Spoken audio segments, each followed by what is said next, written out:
On this episode of Hustle Culture, we talk to Mr. and Mrs. Archer. Now, if you don't know Jaron and Morgan, they are incredibly talented creatives who focus on photography and videography, and they started their professional careers in the wedding industry, infamously known as a feast or famine world for photographers. We not only go into their story and how they got into wedding photography and videography, but we talk about how to run a successful business with your significant other and the challenges that come with it. We discuss their secret to Facebook marketing, which led to over 52 clients in their first year in business. And we go into so much more regarding mindset and business in general. Now, this is the longest episode in the history of Hustle Culture for a reason. I really hope you get at least a fraction of the knowledge that I got talking to them by listening to this podcast. Enjoy. Even if I fail, I'm happy with it. It's just a confidence deep inside you. You know you're gonna make it out. It's time for you not to be scared. Welcome to Hustle Culture, man. Can I firstly, formally in front of everybody, apologize For what? for running late? It's I'm okay. gonna call myself out because I feel bad. It's But okay. anyways, welcome to Hustle Culture. I'm so excited you guys are here. Whenever I was thinking of the idea of Hustle Culture, of like talking to people, business owners, y'all were the first people that came to mind. Oh, thank you. Easily. I think y'all were actually the first ones I hit up. But yeah, I mean, you guys are literally role models in that sense for me and Sylvia. So Oh, thank you. I'm excited. I'm beyond excited. Jacob's excited. But yeah, thank you guys for coming on. Yeah, for having us, man. Could not be happier to be here and talking about this. I'm really excited to see more of like your perspective, and then also just share like just about our experience as business owners. It's gonna be really cool. That's so cool.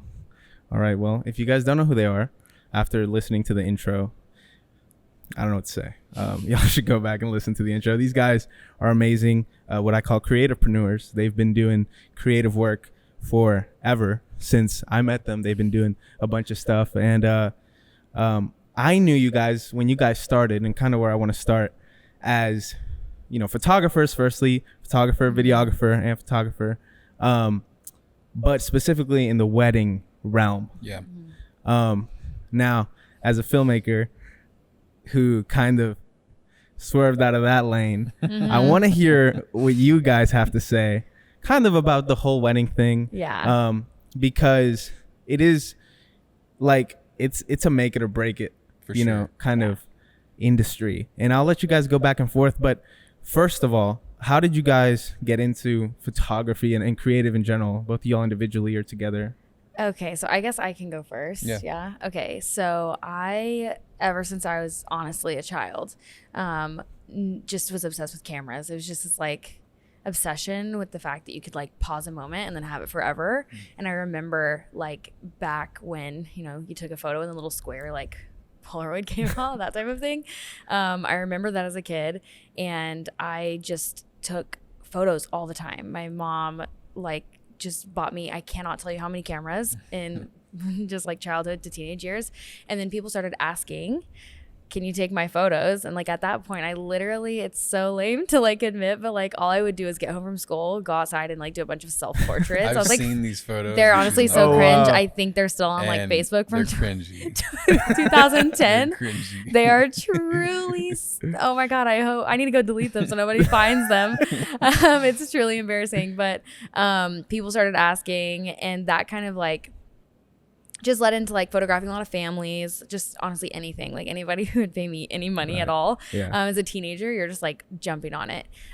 So that's how that's like photography in general started for me. And then as I got older and I just realized like, oh my gosh, there's like to be a professional, I could just photograph wedding days.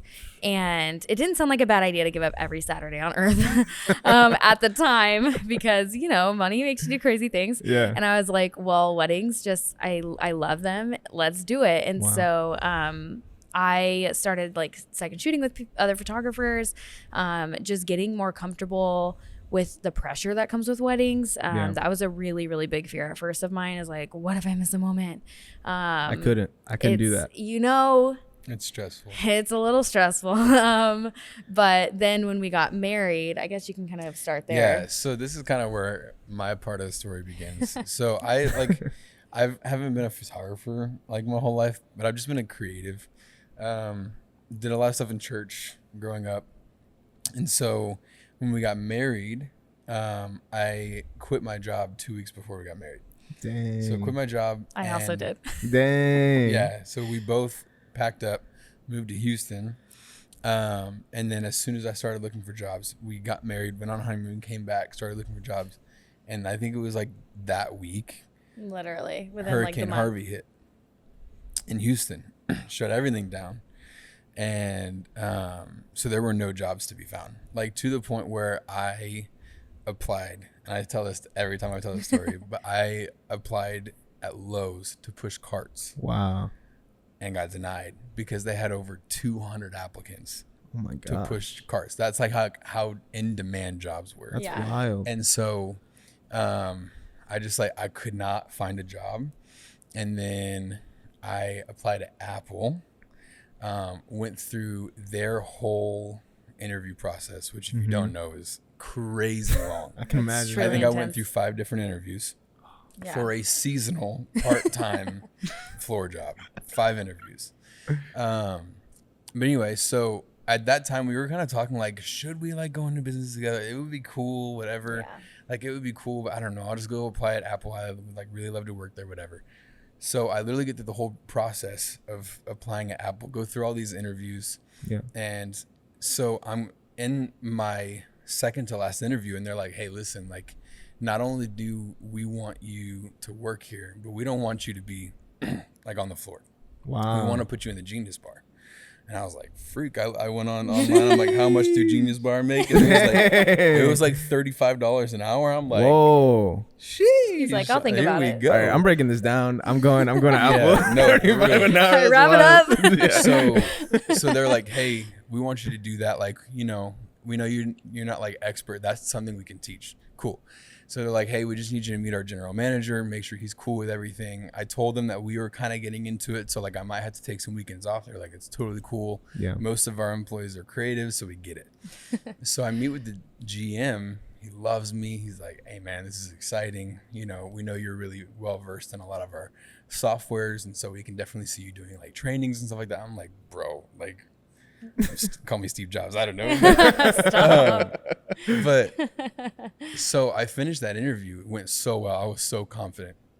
Bro, I got on the highway and got an email that said they were not only going to not hire me for the Genius Bar, they weren't even going to hire me for the part-time sales job. What? And I was like, what the freak? I mean, it was truly so confusing. my God. Yeah. Gosh. So I call Morgan. I'm like, this is God. Like, Yeah, we're, you know, like it gets to a point where you're Yeah. like, yeah. there are other things at play here. Like Yeah, there's for no, sure. that makes no sense. It was one of those things. So I call her up. I'm like, we're going into business. We're doing this. Like, I can't get a job. So we have no other option. Yeah. So that's kind of how it started for me. Like, so I'll say it this way. It started for you out of passion. It started for me out of necessity. You know, I hey, needed- hold I on, but needed a how job. many couples does that like fit though? Yeah. Wow. Like yeah. so many of my friends, like their husbands, like shoot with them now, or like vice versa. We know, you know, sometimes the female's the lead. Sometimes it just depends on your dynamic. Yeah. But Right. we've But that's how I got my definitely- start. Yeah. Yeah. So you were creative before you got into weddings? Yeah. So But so what's- yeah, I did a lot of stuff like in the church context. Oh, right. And then whenever we got married and started, she was like, hey, I've been wanting to do weddings. I'm like, shoot, let's do it. Like, I'm cool. I'm Yeah. down. We were like, why don't we do photo and video? That actually wasn't like a very big thing. Really? Like No, we were one of the first it was on the scene. I for mean, sure. at least in our circle. Yeah. Yeah. It was Yeah. like photo and film. Oh, that's so catchy. Let's do it. And we were like, That does sound let's pretty make it dope. so cheap. And like, oh my gosh, were we burnt out quickly. But it was one of those things that I think when you have this like desire to do something, there's times when you're afraid of doing something to fail. But I think at that point we were just afraid of not trying. Right.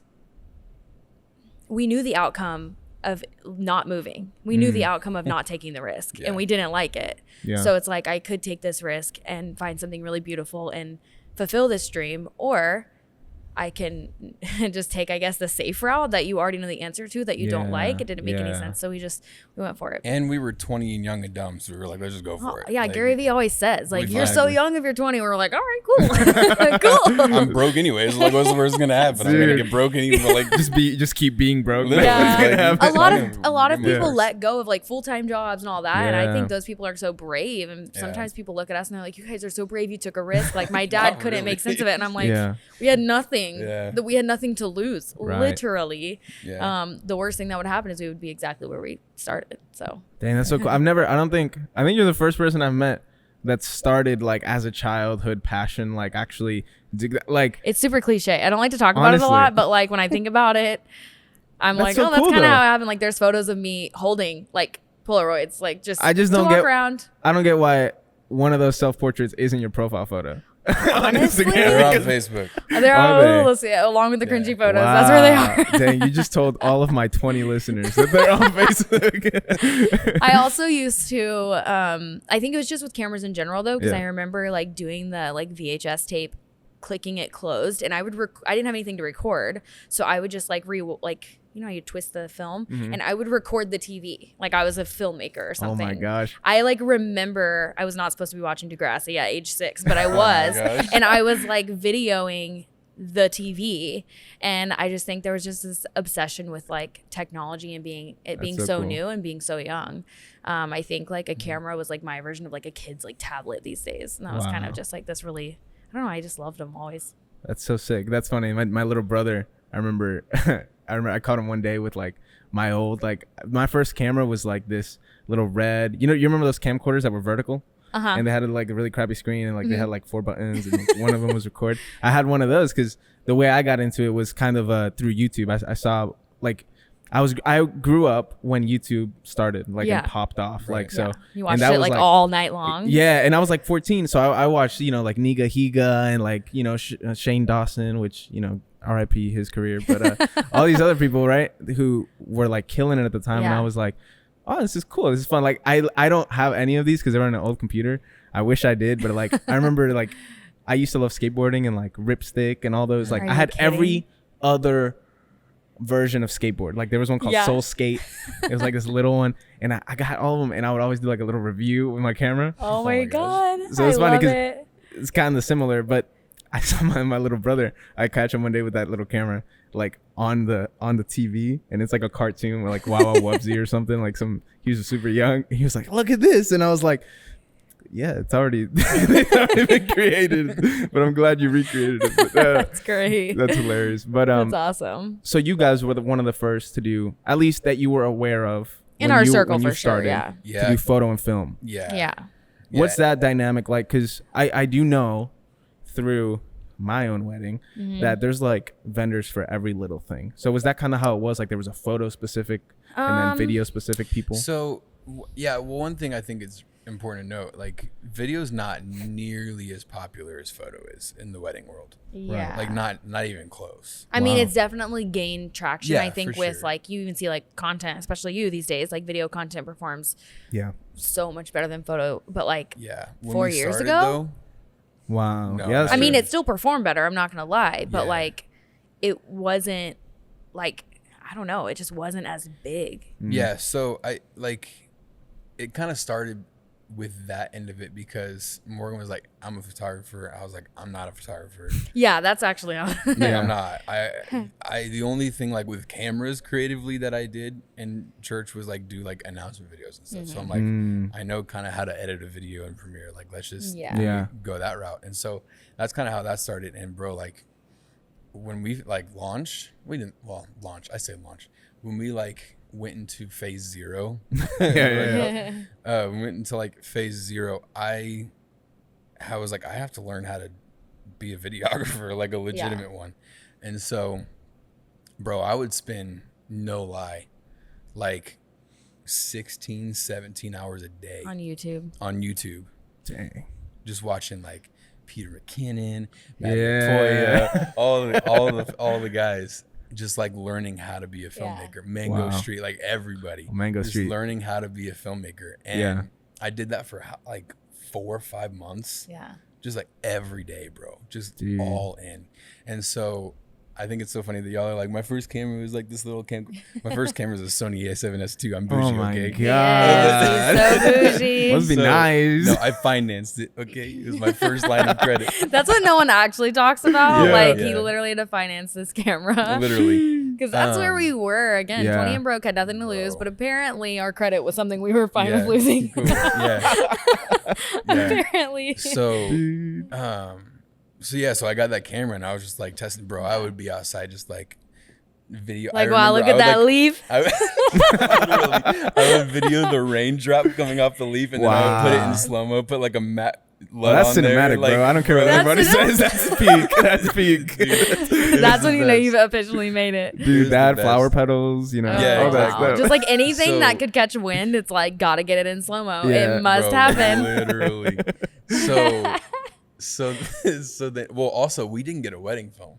Like we didn't get a video. Please of a stop wedding. right where you're at. And so Here we go. it's so embarrassing. No. But This is one like of, honestly worse than the cringy Facebook photos. Bro, so we had booked a wedding. Some of our friends had booked us to do a wedding, and we were like, "Cool, I'm gonna do video for it, the whole Yeah. nine."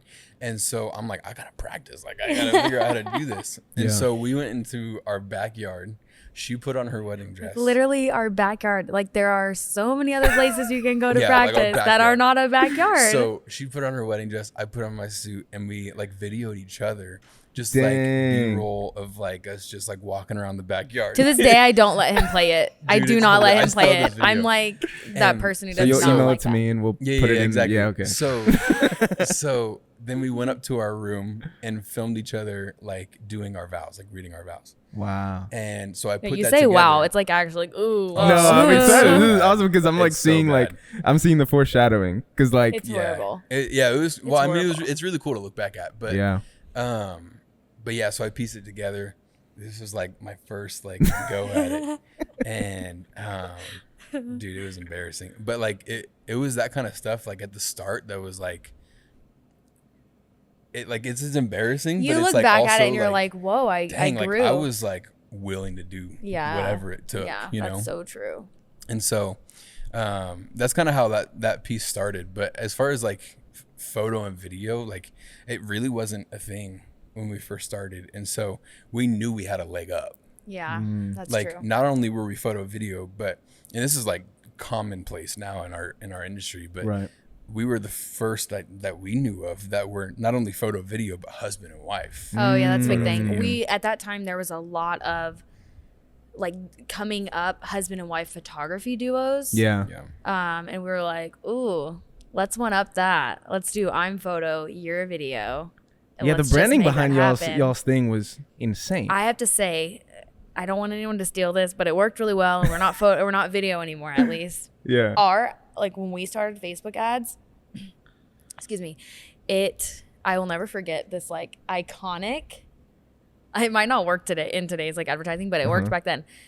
We had said one photographer, one videographer, one contract, and it like literally That ad bro probably booked us 40 weddings. it Was that like the easily- title of the ad? That was so like that was the- like the header. Yeah, the header. Oh, header text. dude. And it was like, Bro, our wait, copy like was- because that's how not super popular that was. Yeah. And also we were a no-brainer because our pricing, no one told us like, hey, you need to charge more even though you're Yeah. new because you're giving two full services. When I say we did like full day coverage, photo, video, like 9-10 minute film. Oh my God, it's like horrible. What was it? Like I mean, it's normal. Like people start like that, but it was low. I I don't. mean, I don't want to say a number because I don't remember what it was, but it was low. Like, Yeah. it was low. Yeah, it was low, And low. well, when you book like 50 of those for the next year, you're like, what did I do? This monster I created is like taking over my Yeah. life. Yeah, But it that's was the beautiful. worst. That's honestly though, that's a good thing to talk about. Like pricing in the creative field, I can't even imagine in the wedding side because like Yeah. if you're not like super like boss with it, like it can be really easy to get kind of like complacent, like when the bride is like, but like we really wanted this, and then you just throw it in last minute and stuff like that. Like, Yeah. and the thing is, if you once you start pricing at a certain amount, it's hard to level up from Yeah. that. Yeah. Yeah. That was but- hard for us. How did y'all, because you say you started there, Mm-hmm. I feel like there's a lot of, a majority of people watching this are probably going to be creative people. How did you get or how did you decide, okay, I need to charge more, and what was that process like? Yeah, so I'll let Go you ahead. tell it, but I'm gonna set a foundation. When we started, we like I said, I would spend 16, 17 hours a day watching creative stuff. Yeah. We didn't know squat about business, and that was a huge detriment. Mm. And so we weren't doing anything. Like there was probably 6 months, July to December, about 6 months, where we were like dead, like nothing happening. And so we just didn't know anything about business, and so that's what was killing us, and that's why we were charging so little, whatever. Yeah. And then we decided like, hey, we need to figure out how to run a business and not just take photos. And so once we did that, like that was really the foundation. I'll let you say whatever you're gonna say, but just to like lay a foundation. Yeah. When we Yeah. started, we knew nothing about business. Nothing about And it wasn't business, until we decided to like take action on that part of it that thing everything opened kind of blew up. And then like Yeah. when it comes to pricing, oh my gosh, when we knew it was time to like increase was when we had 0 objections, like 90% of the time to our pricing. We were booking like 4 or 5 weddings a week. Like at that time, like the second I would close my computer, we would get another lead. Like I would have been working like It was psycho. 13 hours, and then I would close my computer, leave the room, my phone would go off, another lead from that was really good psycho. Facebook ad. Yeah. And it was fine, but like people had 0 objections. And I'm not saying that like that's not good. It is good. But when people really have like When you get that reaction that it's like, Continually? oh yeah, really? absolutely, I'll Oh, go. y'all are It's just like- that much? And like every Yes. client is like that. It's like, okay, you're and like probably- those Yeah. clients had no idea. Like one of them told me, she was like, because her wedding was like way later. She's like, I had no idea you guys are so new. And I'm like, no wonder you signed so fast. But like the other thing when it comes to pricing was something we did back then was like, you know, sometimes we would maybe not include an engagement session in the proposal that we sent over. And we're like, if they were pretty warm already and when they knew they kind of wanted to book, but they just needed that extra like, you know, Yeah. push, we'd be like, all right, well, if you book within, like if you sign the contract, pay the retainer within 48 hours, like we'll add the engagement session for free. Like things like that where you Yeah. can kind of create urgency. And also just like serving them for what they need. Cause like sometimes people don't want engagement sessions and stuff like that in our industry. It's actually becoming really not that like it's kind of dying out as far as like Really? popularity goes. Like not very many people. It's not as big of a deal as it used to be. Well, I will say, that's weird. You said photo isn't as needed, you said? Or as requested? Engagement sessions. Oh, yeah. That's like the one before, right? Yeah. Okay. Yeah. That's crazy. So it's been a journey. Yeah. And then we obviously, I don't know if you know this, but we took video out of like Yep. our I stuff. know that, yeah. Yeah, that was the best decision I have ever made in my whole life. Why? You know, I try not to like wave a red flag when everyone's like photo and video for weddings, but like sometimes I'm like, oh, Yeah. The reason I say that is because I enjoyed doing it, but the volume, it was it was Well, I impossible. remember seeing you up at the church editing, yeah. and you telling me straight up like, bro, I've literally haven't stopped editing for like 7 days. No, And, for real. It Like was I insane. remember Yeah. you saying that.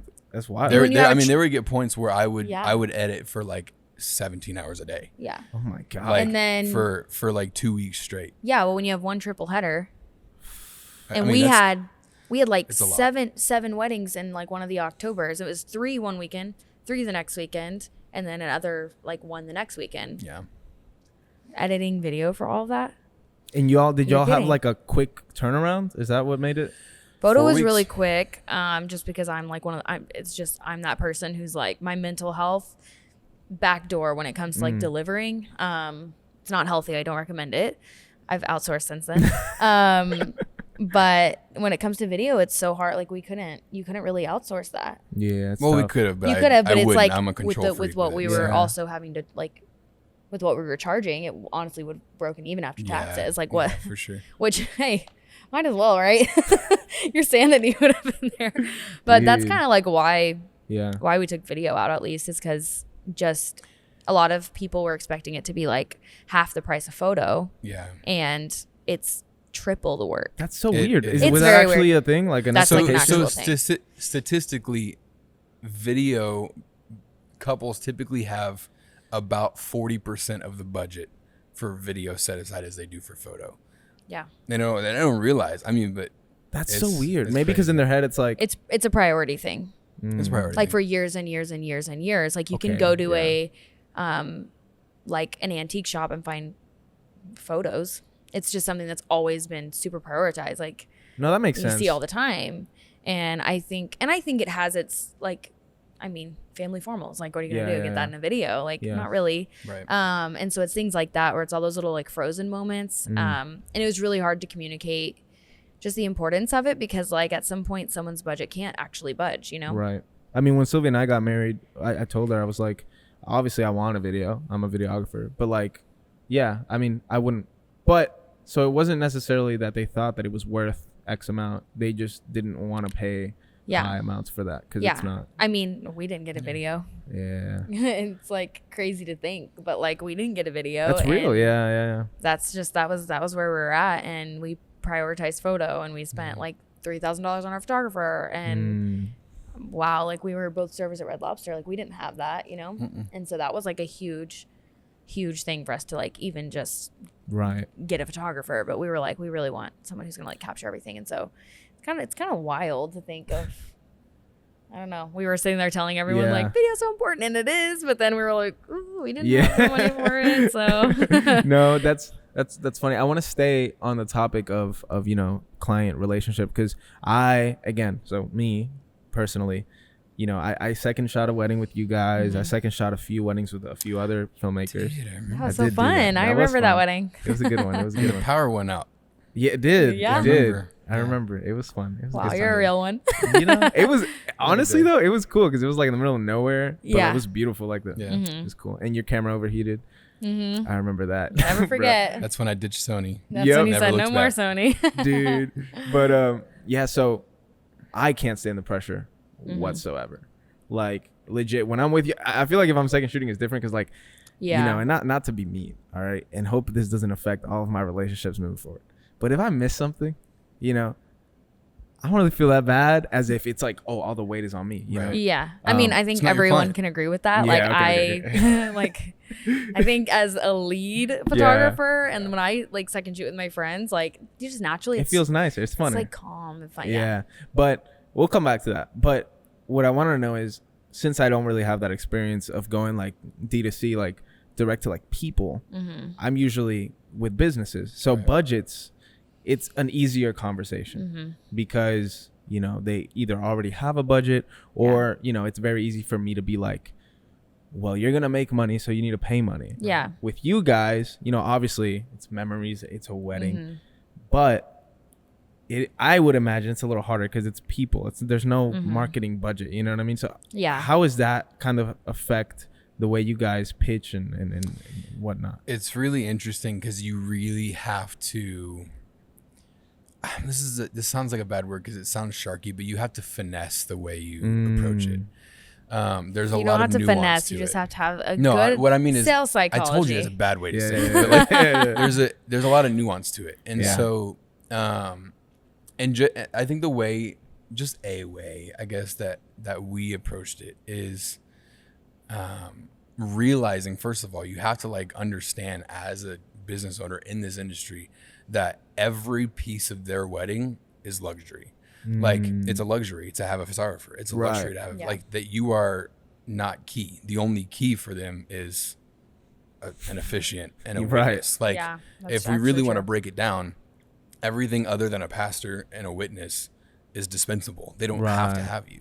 And so approaching it from that perspective, but then also like the way we communicate it had to be really, really specific and really, there's a lot of sales psychology that went into it. But I think the way we mostly approached it, and I mean, I want your thoughts on this too, babe, but I think the main way we approached it is kind of approaching it the same way you probably approach a business, in that like, yeah, this is an investment. No, you're not going to make money off of this, but this is an investment like Yeah. into your But you said family. that was key, like the luxury thing. I never thought Yeah. about it that way, but that's so smart. Like if you're telling them up front, and the branding you guys had, y'all felt luxurious. When I saw your websites, and I remember you showed me like the form that they would sign on and whatnot, like it feels luxurious. I feel like, if I was buying, a Lamborghini, you know, you think about it the whole time. If when you're there, you feel the pressure of like the luxury, and like, you know, at any moment you can just step out. Like, it's not like a Kia where it's like a super easy thing you can get, right?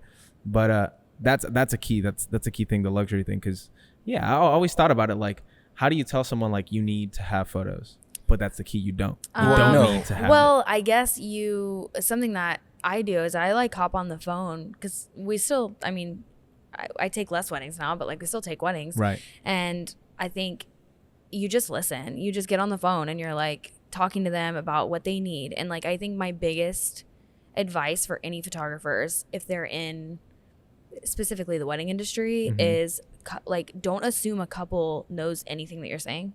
Like, if I go to a car dealership and they start talking cars, I literally can't even give you an example of what they might say, because it's not my language. It's not what I talk about. And the same way is like when clients hear about photography pricing, 9 times out of 10 photographers are like, this is how many hours you get me. Does that couple know how many hours it takes? No, they don't. So a huge thing that I do is I'm not like, how many hours of coverage do you need? I'm like, what all parts of the day do you want photographed? Or and then just me having shot so many weddings, I'm like, okay, if they're not having to travel between locations, like if it's all at one place, they want the tail end of getting ready and they probably want an exit or something like that, then that's probably like 8 hours, give or take.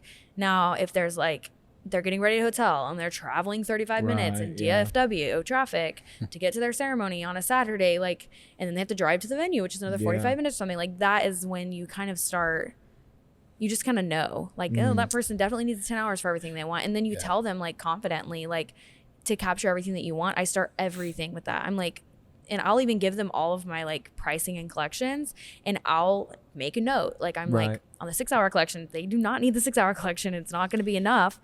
The thing is selling to them. It's not, we had a coach tell us this one time. She was a sales psychology coach, and she's like, stop thinking of selling as selling. Selling is serving. So when I know what my client needs and I know what they need, even if it's over their budget and I tell them what they need, they can trust me as a professional because I know what I'm doing. Wow. They've never gotten married before. 9 times out of 10. That brings up a really good point, because 9 times out of 10, they haven't gotten married before. I mean, realistically, though. A really good point. As far as this whole like, how do you sell people and convince them they need photos?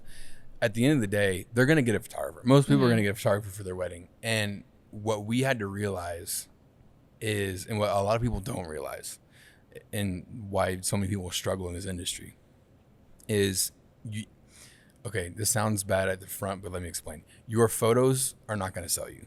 Yeah, that's true. Almost every single photographer in the game today is freaking incredible. Yeah. Like almost every single one of them. That's true. So like your photos are not enough. Like we had to realize that. Like our photos are not enough. Yeah. They're not, like, sure, obviously that's our deliverable, but like at the end of the day, I mean, they should be good. Yeah, of course. They should definitely be good. But my point is, like, you should care. My point is, like, we've all, like, I think every business owner asks the question, how am I supposed to stand out? Well, the obvious answer is, well, stand out with your photos.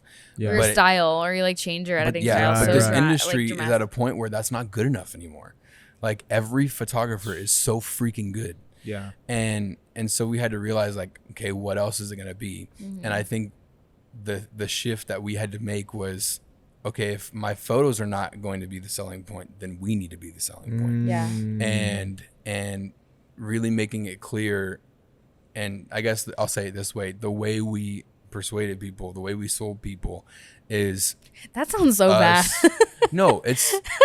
You're convincing people of what they need, but it's less on our photos and more on us as the experts. Yeah, it's like a 50-50. More as us as the professionals. Yeah, the professional. That's and even just people, because that's huge. Yeah, this theme keeps popping up, but it's the whole thing. Like, people want to work with people who they like. Yes, especially on a wedding day. This is something we tell people all the time. It's huge. I start consultation calls with this. No, literally, I'm not kidding. we tell every single one of our potential couples, like, listen, we are going to be the person you spend the most time with on your wedding day. That's more true. than your fiance, more than your mom, more than your wedding party, more than anybody. You're gonna be spending the most time with us. You gotta like us. I say that. I remember in the wedding I shot with you guys, you were like running the whole bride. I think it was when the father came in and like first Yeah. look with the dad. I Yeah. remember Morgan was basically coordinating the whole thing, and I was like, sheesh, I wonder if she gets paid for that. I don't.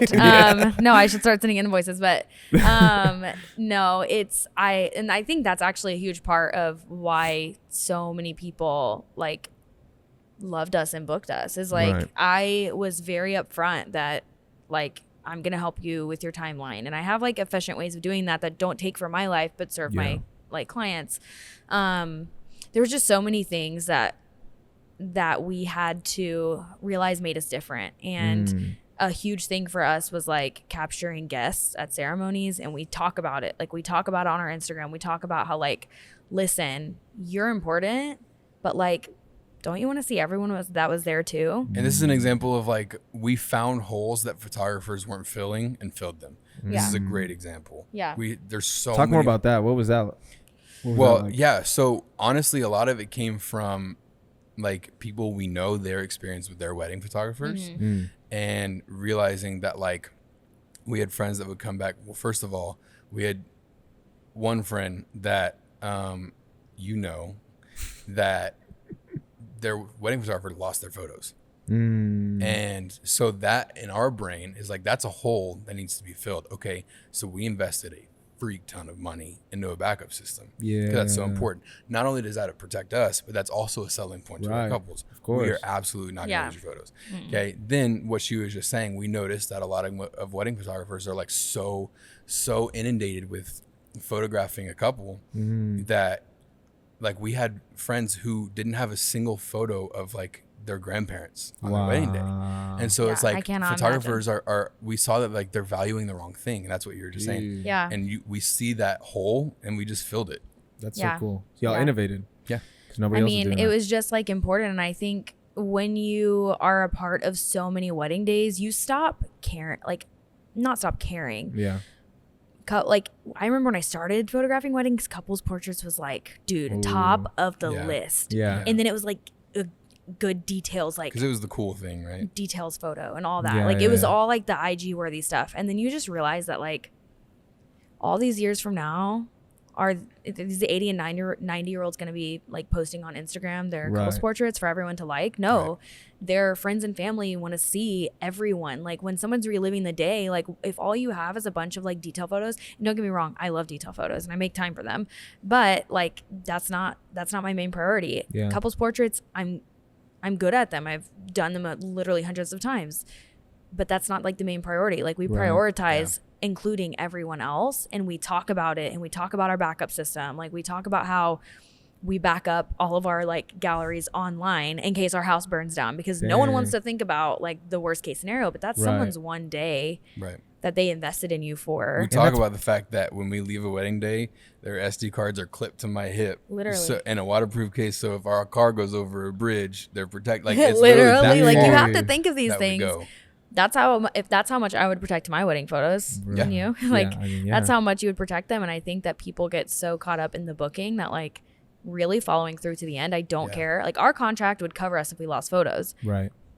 Do I ever want ever to have to come to that? Never, ever, ever. And I think from a business perspective, like everything that you're saying from a business perspective is just shifting the focus from like, as far as like what we photograph, what you were just saying, like we realized there was a shift, and I don't really know when this happened, but I remember talking about it. And there was a shift when we were like, we're not here.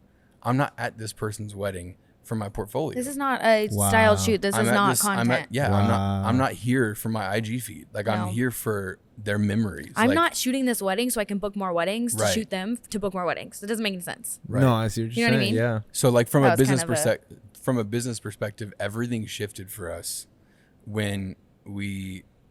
It sounds so simple, but like so many people don't do it when you actually put your clients first. Yeah. Profound Never. concept. Wow. Imagine putting clients But first. creative culture is so toxic because it's always talking about. Y'all seen the memes where it's like, well, this client sucks because of this. This client sucks because of this. And I think, I always rag on wedding photography, and because again, the pressure and all that, and like, oh, me. But that's the beautiful part, huh? Like when I think of, I do a lot of work for my church. When I think of that, I'm like, oh, it makes me feel good. And Right. it's like, this is like I want to do it because I love doing it, and because I feel like I'm doing something good for another thing, another thing bigger than me. That's the plus side. There's almost no better feeling than when a couple of ours like has a big thing, and that, okay, just for an example, we've had a lot of our couples, like a grandparent will pass away. Seeing them post that photo that I took of their speech during their wedding. Yeah. Like, and it's there like is nothing they like weren't that. even the person giving the speech though. No. Like they were just sitting there, or they were just watching the first dance. And like you get like, I don't know if you can picture this with me, but like say that's a grandparent, and then like in the blurry is like the dancing happening. And it's like that type of like, that's emotion right there. It and like sounds kind of morbid, but like we think about that stuff when we're at a wedding. yeah. We think about like, yo, like when this person passes away, like this photo right here. Tip number 1, just think about all the people who could die Yeah, tomorrow. yeah. Your photos will be great. Everything else is like, think of everyone naked. This one's think of everyone dead. Think of everyone just Exactly. like, Okay, even if it's not dead though, like think about when their parents are 80, Yeah. 85,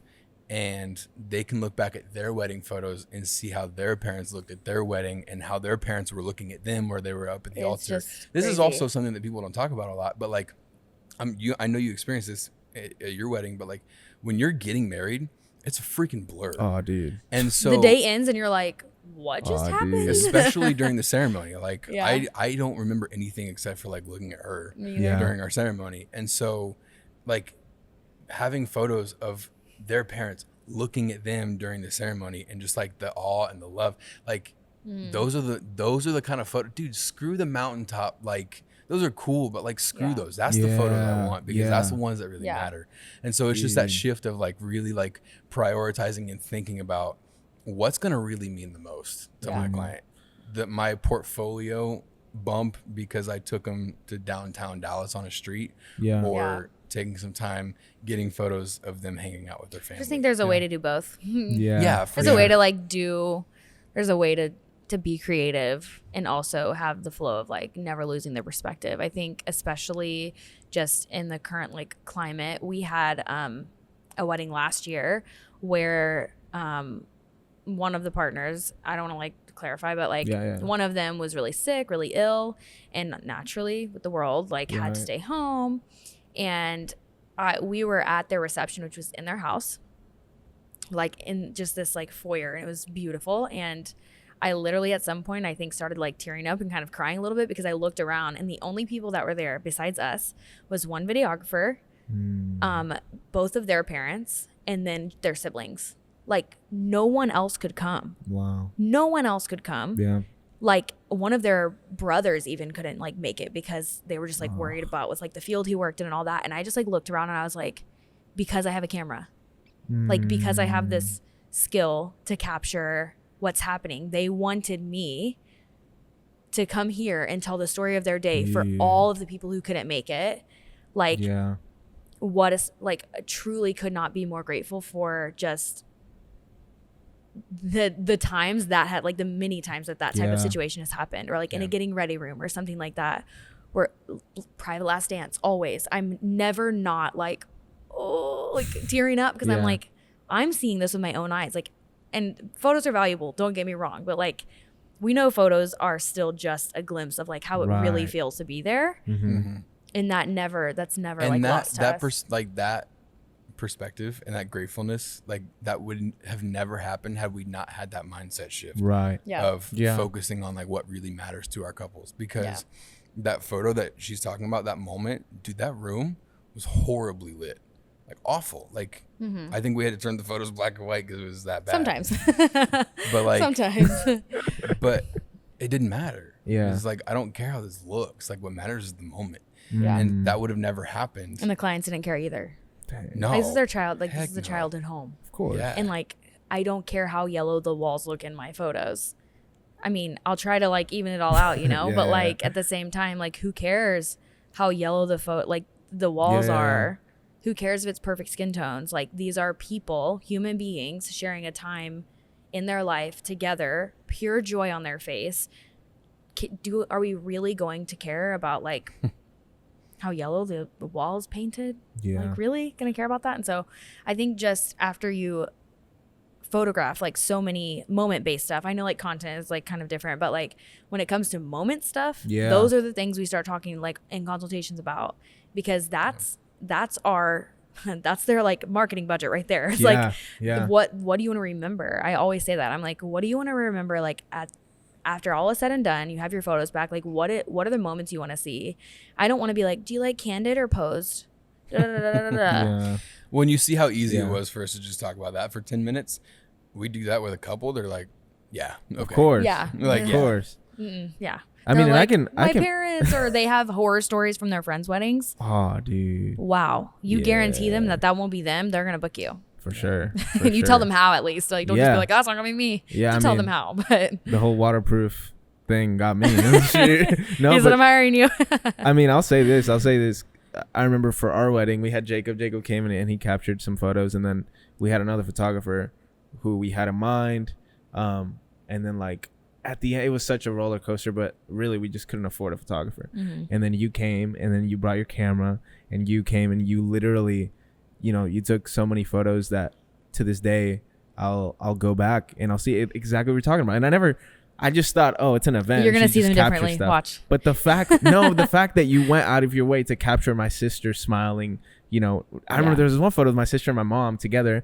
Like they were reacting to something. I don't know what it was, but they looked so happy, and like things like that. Like Sylvia has a photo of her and her mom like together while they were getting there, and and of course my groom's party being completely hammered. Those are always fun to look back at. True. But, True.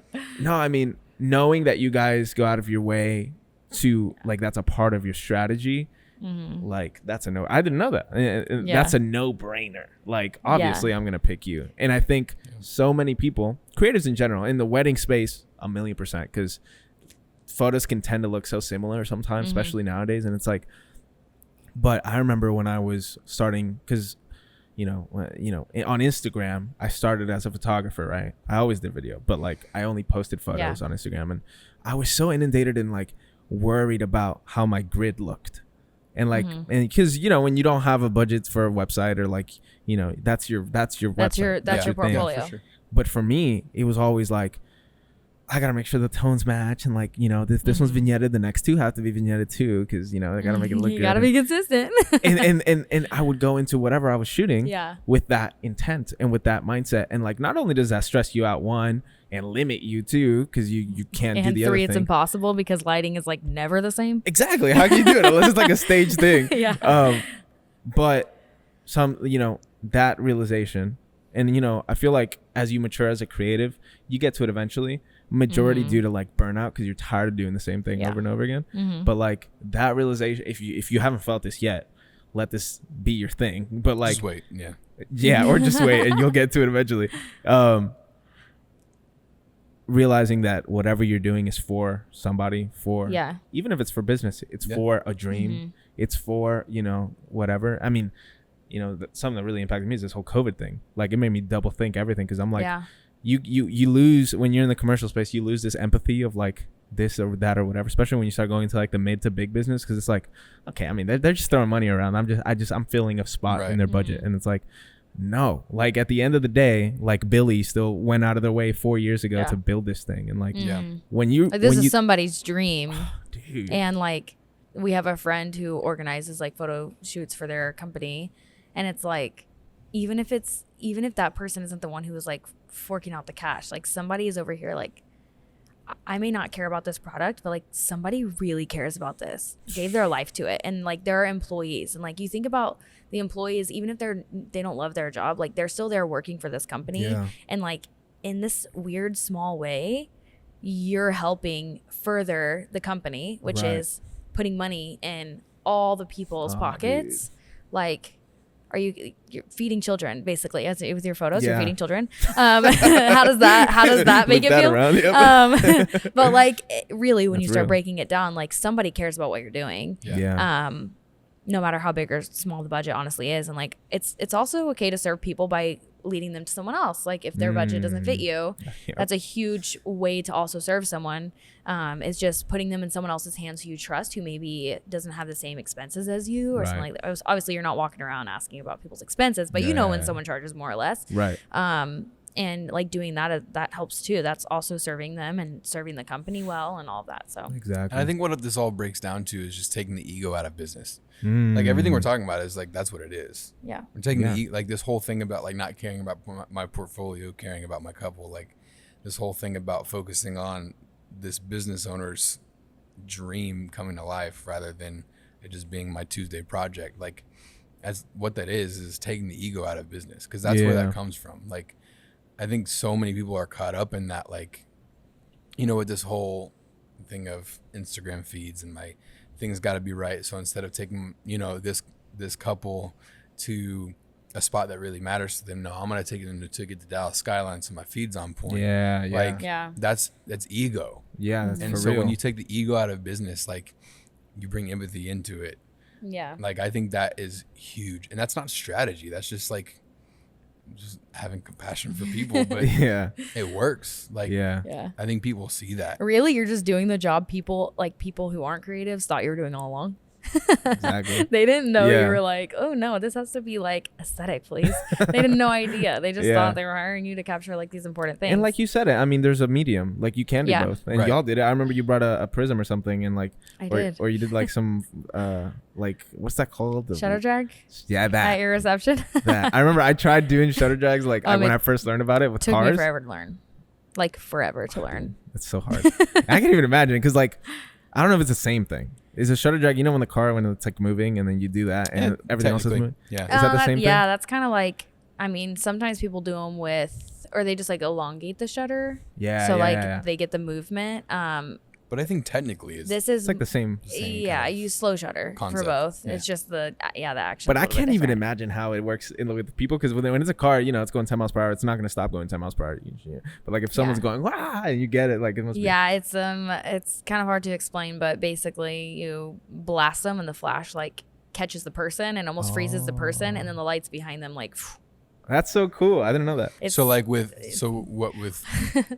what we do, it's like for your example, it's the cars moving. For us, it's actually us moving. So like yeah. you take yeah. a photo, then we'll shake the camera. Wow. Yeah, I got carpal tunnel. I'm I'm not kidding. God, really? I literally have carpal tunnel. I have to Oh sleep my with like a wrist thing God. because like a 35 is so heavy Yeah. that when you're like taking the photo, first of all, you're like this, and then you're like this with the camera to get No, that's horrible. I literally was Feet of like- the wrist, dude. literally rip my wrist Oh, because dude. You need a tablet. So you don't have to. That's honestly, crazy. I tried to like make presets like for shutter drags, but like that really would only work in like Photoshop, and I'm Yeah. not putting that many photos through Oh, no, Photoshop. that's Forget horrible. it. I'll take the carpal tunnel. I'll take the carpal tunnel all day. Yeah. Yeah. Dude, that's crazy. So I want to talk about. I didn't think about this before, but you guys are. You know, I love my wife. Let me just start by saying I love my wife. We love your wife too. We love Thank her you. too. Everyone loves my wife. They love her more Shout than out me. but Sylvia. it's cool. Come on. Shout out Sylvia. Shout out. But y'all see, running a business with my wife, that seems tough. I'm we excited for this just part of the talked about conversation. So, and again, it's not even it's not even for any other reason than just like it seems hard. Like, It is. how did y'all do it? Because y'all mastered it. Y'all been in business for how long? So Or mastered it, right? Y'all 4 are- years. 4 years. Yeah. Okay. Because talk about having ego with clients. I would Yeah. imagine there's sometimes, you know. Okay. sometimes. Everyone take a deep breath. 3, 2, 1. All right. So I I'm just gonna want to preface be. this by saying you better be careful with what you say. I'm 'Cause going when we to leave this place, you be. gotta still go with me.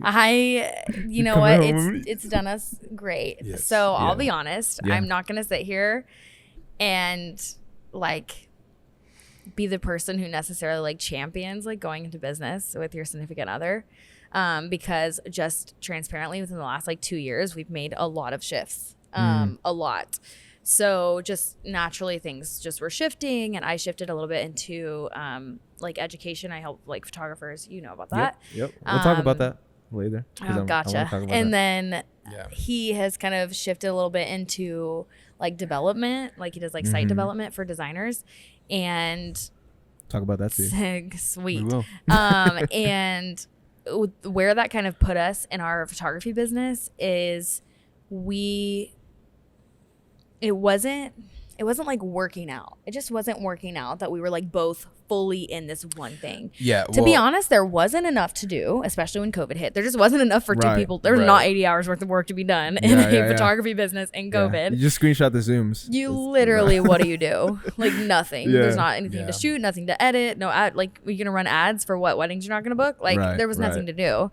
And I also just think like we realized eventually, like we can make it work, but like, and we gotta like we get along, and we are great teammates. Like, Yeah. truly, I don't think it could get any better. But on the other side, we're still different people. And I am very type A, and I like things done a certain way Yeah. and within certain time frames, and he's very not. What she's saying, everybody, is I'm really disorganized. And so we had to make some adjustments, and I kind of actually was talking with a friend about this the other day. He doesn't know that. And she was asking me about like, you know, everything right now. And I said, honestly, I think, hold on, I'm just I waiting for do this. not. This is good. This is a good thing. And I said that, like, I think just I had noticed after the fact that a lot of the time I was kind of like expecting things of him and setting him up to kind of fail at those things because they were not his strengths. And we had honest, like, we don't really argue, just as, like, I mean, we Just have like our as a things, couple, but like, yeah. it just as a couple, like, there's really not a lot of like arguing and Yeah. we bickered a lot in business because I would be like, I want to post this photo. And he's like, well, I want to post this photo. And I'm like, are you writing the caption? And he's like, no. And I'm like, then you don't get to say what photo. Like, those types of things, It's like, just the little things. they really started to Yeah. like wear down, or like we would have a different opinion on like what we wanted, like, our branding to look like. And it's like Yeah. those little tiny, truly small things that we both just like we're both opinionated. And I think we love that about each other. Yeah. But when it came to business, it was like, Yeah, for ooh. sure. So I think, to your point, like, I think for a time, I'm not gonna say we mastered it. We did not, but I think we did really well with it for a while. But I think it got to a point where, as you grow as a business owner, and as an independent and human as being, an independent human being, that's also very true. We were 20 years old when we started this Yeah. business. Right. As you grow, you shift, you change. Yep. And I think that just happened. And instead of trying to fight it, I think we just embraced it. And that Yeah. is, that right there, embracing instead of fighting change, has been like the staple for our business in Wow. general. in our But life. but also, I think we just had to, I think we sat down and we just had to like evaluate, okay, we can continue doing this. We can continue working together. That's great. But is it worth the strain that it was putting on our marriage? Right. Because, like, okay, anyone that tells you, hey, we separate business and marriage really well, they're lying. Yeah. Like, no, I it's can't even literally impossible. not imagine. Like, That's why I possible. came up with I'm the one question, 'cause- human being, half business, half person who's married, and it's It not was possible. well, it was hilarious because we did our best for the longest time. Yeah. And we would joke around. We would be like, we would get in an argument about business, and then later on in the day, I'd be like, "Babe, you have no idea what my boss told me today. I want to punch my boss." He in the literally would face." say that. He would be like, he'd We be were like really quick. My boss was so annoying today, Dude. and I'm like, tell me about it. That's and then so I'm like, funny. I wanted to cuss out my boss. So we tried everything, bro. Yeah. Like, separating business and marriage, like, that's not possible. you know what? Can I add like the biggest tip? If I could tell young us what like of 3 years ago Okay. something, it would be that just because we were two people in it didn't mean we were the two people that had to be doing all of it. So like the amount of just like mental and marital strain, I think it would have helped to just outsource. Like for me, I am a deadlines person. I am a like firm believer in deadlines. And sometimes like editing would just take longer for him, and he would be like kind of a perfectionist. I And want to put 6 wedding films on your plate. You know, and see if you I meet know, those nice I little know. deadlines. But I'm like, contract, Darren, contract. And like that's the difference between Yeah. us, is he's like, I want it to be perfect, and I get that too. And I'm like kind of a mix of like, I want it to be really perfect, but I also want it to be like done on time. Right. And I just think we thought we didn't think we could justify like outsourcing editing when there was like 2 of us. Because remember I said there's really not a lot to do for a photography business with 80 hours to fill. Like, what are we going to do? So we're like, oh, we'll edit. And I really wish I would have known that like we should go ahead and like outsource advertising or outsource just those little things that we would like argue about. So like if there was a deadline issue or something like that, like it would have been worth spending the money to have someone come alongside you and help edit films. Like that type of stuff would have been so helpful, would have been more efficient for our business and more efficient just for us as partners working together in our business. Would have really changed. Yeah, and to be fair too, like we don't not work together. We very much do. Yeah. Like we just had to make the shifts necessary to continue. Did you guys end up outsourcing? Yeah. So yeah, we don't edit anything anymore. Dude, teach me your ways. You just pay easy. someone money and they do it. No, but there's a thing about incredible. that. There's a thing about that in creative. I don't know. I mean, I feel like, and I've had this conversation a billion times with like 300 other people. So like, I know the value of it, but I'm also like, it's easier said than done because that's why I'm asking you guys. 100%. I would not like that was a big source of working together stress for us was like I didn't trust anybody. Like there's so much nuance to it, and especially to like your individual way of and I'm doing like, as a no videographer other though, you filmmaker, kind of no create other a story. editor, right? No other editor is gonna tell this story like I will. Yeah, no one. Yeah. I can't trust anyone. I can maybe outsource like the color grading, but Photos like, are different. Photos are different. yeah, photos are different. Photos for are sure. different. Yeah, shout out Jacob. Take 'em. He does photos. Take for me. the photos. Edit But no, the photos. to be fair, I outsourced 2 wedding films. They were great. Yeah, they were really good. But you still But looked at it and was like, I still, would have done this I was like, differently. yeah, I was That there. wasn't it for me. Yeah. Yeah. And it's not that person did a bad job. It's just No, it's he's just a not different you. filmmaker. Right? Yeah. So And also you were there on the day. You knew the couple for months Correct. and months leading up to the day. Like you just know more. Yeah. You can't really transfer that. like but, just think about that level of intentionality that we talked about, like with us taking photos and taking video. Like I like 5 times that with editing. Yeah. And so it was so nuanced, and so I never did. Yeah. But once we cut video out, That's why you say that was like the best thing for everything, right? Yeah. well, with that, I say it was the best thing because I was so overwhelmed because of the Right. capacity. I didn't have the capacity That's too to much, take dude. on that many without outsourcing, and I wouldn't outsource. So I was like, I'm done. Yeah. We Like- were in a very Like sticky we situation. in our first year, bro, we did 52 weddings. 52 or 52. 53, I don't remember. So we went from absolutely nothing Insane. to 6 months later doing 52 weddings in a year.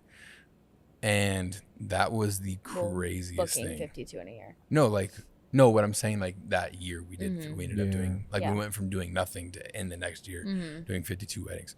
And so it was crazy. So then the year after that, we were like not doing that again. So we booked like 40, 45. Yeah, we really cut back. We really cut back. I was like, dude, take 10, We took take 10 less. videos off my plate. I'll I'm be horrible good. at math. I said 5.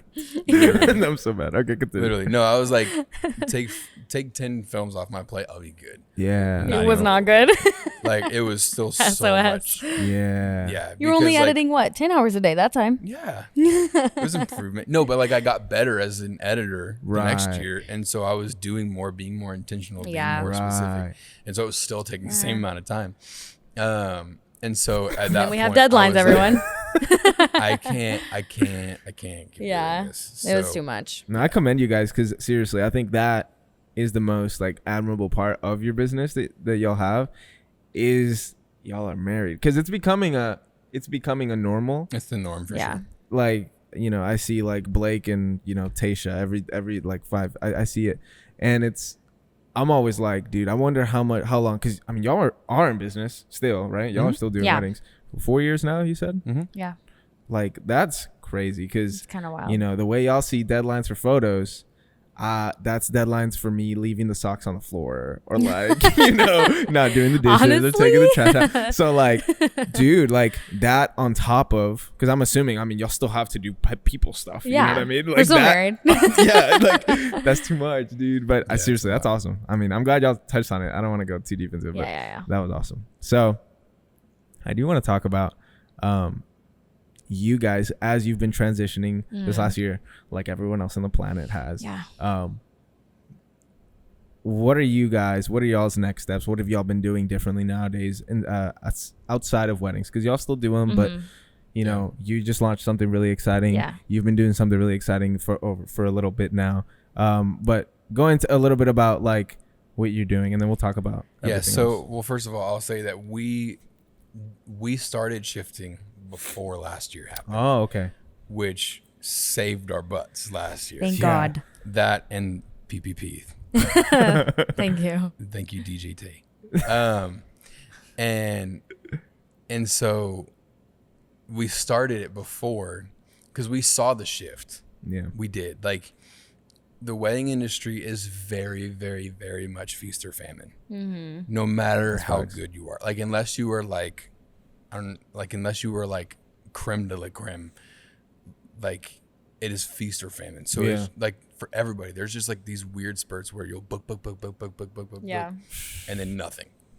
So it's like we saw that and we're like, dude, that's not sustainable. Right. On top of the fact that we're out every Saturday, most Sundays.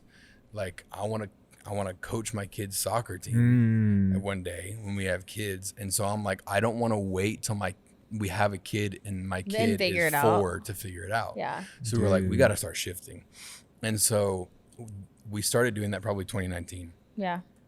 Then 2020 happened, and it just forced it to. And the rest of the world expedite. said, okay, we'll shift too. But just to kind of like Yeah. set that up, like we saw the shift first. Yeah. 2020 really expedited it really hard. Yeah, for sure. I always joke that it's really funny how my mind has like changed as I grew up and actually got my own business and like started my own business. How before you start a business, you're like, I do not want to work a 9 to 5. Kill me before I Yeah. do that. You'll catch me dead before you find me at an office. Yeah. You pay for an office every month. How funny is that? Co-working spaces for creatives. Exactly. Who pay for offices. I do not be there from work- 9 to 5. Work You're there 8 from hours a day. Heck no. Yeah. I'll just do Yeah.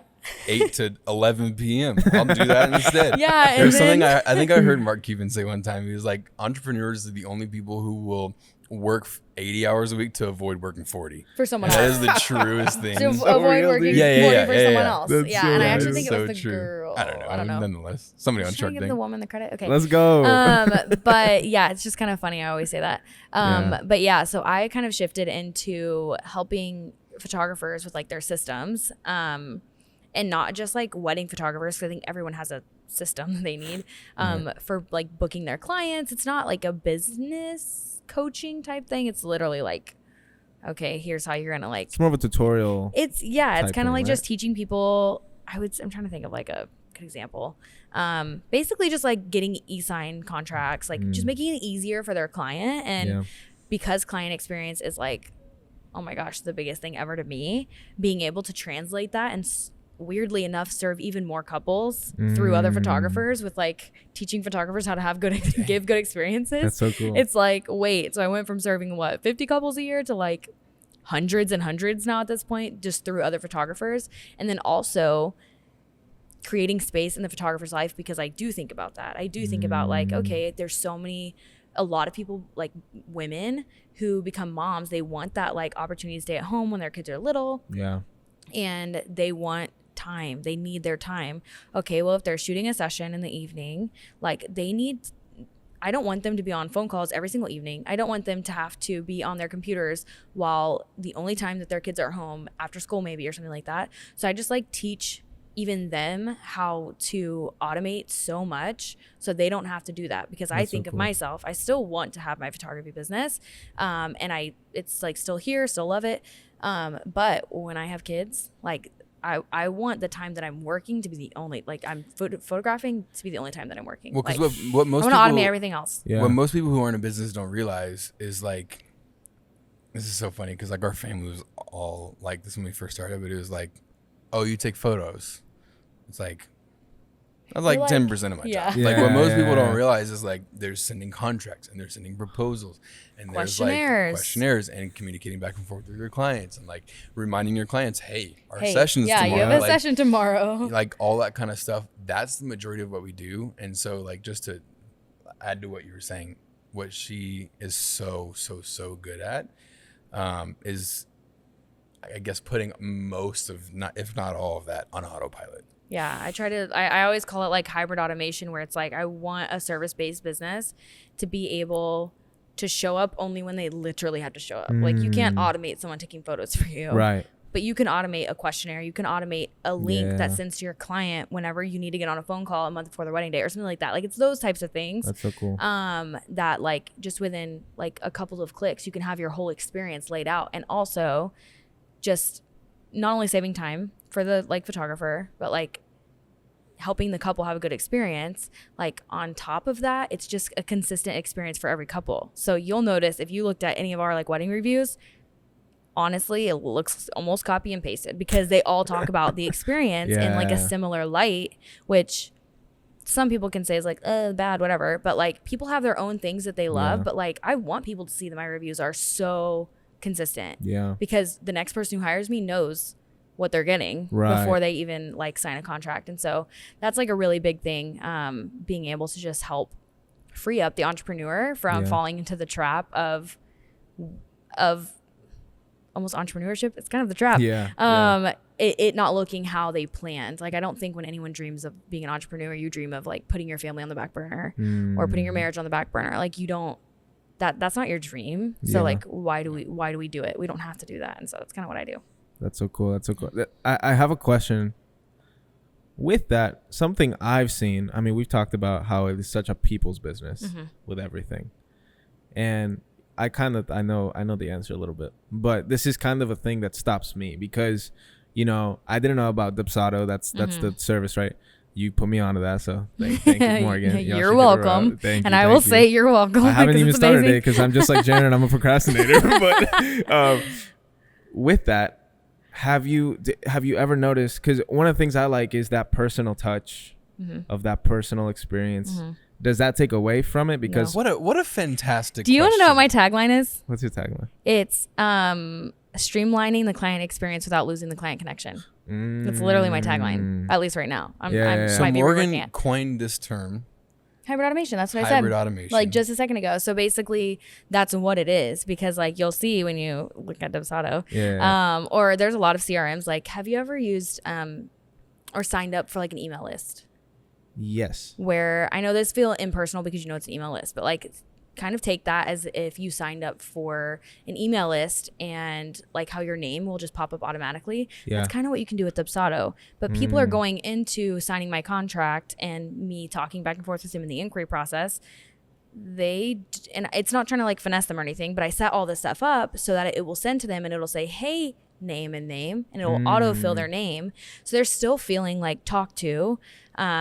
I only like, I'm not sending everyone an engagement session scheduler because not everyone gets an engagement session. So it's like things like that where they still feel like it applies to them and it still is personal and personable. And they respond to sometimes to those automated emails. And then I just respond back manually, like on Gmail on my phone. It's like not, and the messaging you don't that really you lose put that in- at all. Yeah, and because the messaging that Yeah. you put in that is so personal. It's That's not true. like, It's not like, hey Morgan, here's Yeah. your invoice. yeah, Like, no. it's like yeah. it's personable. And I'm it's- like, hey. And like, they don't, Yeah. are they looking at that email going, this is suspicious? No, because it's coming Right. from my email, like my photography like email. we literally will have people email us back as if we like wrote up that initial email. Yeah, I'm like, you really thought. That's how that's how Yeah. personal it can still be. Yeah, you Wow. just personalize like, and that's why like we don't talk to our clients differently from client to client. Which you might have like because you're kind of in a different space. Yeah. But I think just anytime someone hires your company, you are immediately the authority in what you do. So like you can be consistent in the way that you're talking to your clients. So our Right. clients, I can just have that same email like in my workflow sending to them to get them prepped for their day Yeah. or their session or whatever it is, and they never are like, wow, this doesn't sound like you, because like I sound like me all the time. Yeah. And when I create the workflow, I'm not thinking this is automated. I'm thinking, okay, when they get this email, it's going to be a month before their wedding day. Right. Or I do one that's 3 days before and I'm like, hey, so excited. Like, just want to let you know, can't wait to see you in a few days. Here's my number if you need anything last minute. Yeah. Are you going to look at that and be like, Yeah. you're not, It's right? just automating the things that Yeah. aren't personable anyways. Yeah. Basically what it's doing. I mean, like your email is only as personable as you write it, but Right. we're also on Instagram, like liking our clients' photos, like that type of stuff. Yeah. So that also helps. Like, and if they're not on Instagram, we don't really worry about it because chances are they don't want that like connection with their photographer, you know? Right. So that's kind of, I would say, Well, that's keep the awesome. connection. Yeah, I'm gonna try it because, and I'll say it here. Apparently, this is like the only thing I've ever heard in my life that you got basically unlimited, like access to for like 3 clients, right, or something like that. Like the Yeah, service you have itself. 3 clients. Yeah, Yeah. So I just, it's pretty cool, you huh? know, I just blessed you. It wasn't Morgan. I blessed you with, you know. No, I'm playing. That's awesome. Yeah, I'm so excited for you. It's cool. It's so great. The content, the thing, everything behind it has been awesome. Shout out to your team and everything. But Jaron, what have you been up to, bro? Because, you know, that was Morgan. I want to hear about Jaron.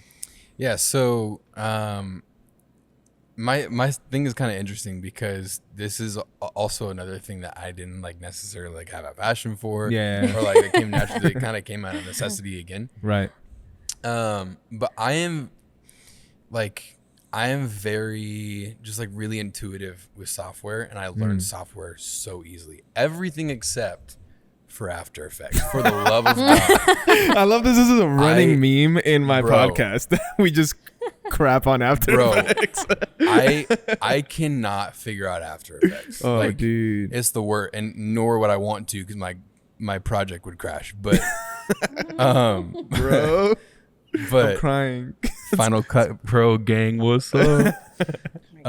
Screw Final Cut. Also, one of the best switches I ever made was Yeah. the Final Cut as an It must- editor. I hate it, I know but that's yeah, go ahead. blasphemy Yeah. on this podcast. Yeah, yeah. But one of He the said, best "Hurry decisions up, I've ever speed made. it up, wrap So it you up." were saying about Anyway, so I'm just really intuitive with learning software. yeah. And so we redid our site when we rebranded a few years ago, and I We was did it like introduced a million times. Yeah, and I was introduced to a web design platform called Show It. Now you think about like Squarespace or Wix, like it's Yeah. that on crack. Wow. So it's so dope, but it's kind of complicated. Because most it's people. so customizable. Yeah, to Right. most people, but like What was it so- called again? Show It. Okay. And so I went and built out our website in that platform, kind of like caught on really easily, continued to like learn it. And once we started making the shift, I'm like, bro, like I'm so good in this system.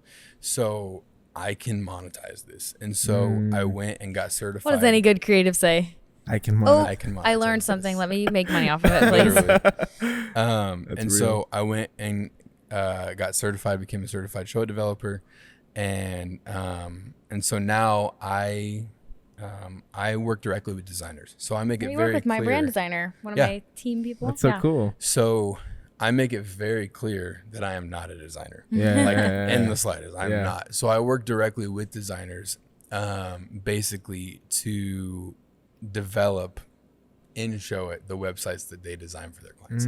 That's, and the reason I can do that is because it's so customizable. So I'm not like, it's like the hybrid between like a Wix or a Squarespace Yeah. and coding. Like it's hybrid. Wow. And Yeah, so, that's true. That's really cool. It's like so much better than like the typical platforms, but not Yeah. as hard as coding. And so, Yeah. so yeah, that's what I do. I work with designers directly, and the really cool part about it is the fact, and I rave about this all the time. This is my favorite part about my new business, is the fact that I don't have to constantly chase clients, which is oh my god, amazing. Designers So like I have recurring clients. three Right. or four designers that I work on a consistent basis every month, designing sites for them Dude. every month. I work on because I don't chase their clients; they chase their clients, And they just bring them pay me. you to finish the job. And so that was one of my biggest issues with our wedding business is like, bro, it is the constant chase. Always. It is always, the chase. always. It is literally. there is like- no There's no other chase. There's recurring. nothing other to do than just chase And I would tell clients. Morgan all Yeah. the time, like that's one of like my least favorite parts about the service industry in general is like I'm busting my butt to just work more. Like I'm Yeah. busting Yeah. my butt to bust my butt. Yeah. Yeah. Like I'm working so hard to get a client to then do To then a crap deliver ton on the of work. Yeah. for Yeah. this client. That's so true. And so taking that piece away was huge for me. And so, so I work with designers on a pretty consistent basis, do yeah. sites for them. And yeah. Was it hard for you guys to start making the shift to a Yes. more sustainable. Wow. 100%. If anyone has avoided a shift as hard as we did, oh my gosh.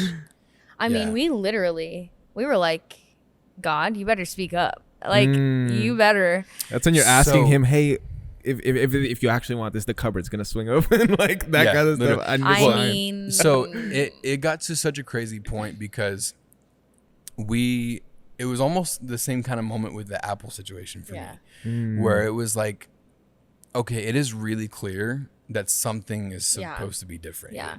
Because it, like, I mean, 2020 was hard for everybody. right. But like we got to a point in our wedding business where we were like, dude, it's not flowing anymore. Yeah. Like we were still booking here and there, whatever. But Yeah. like God was providing. even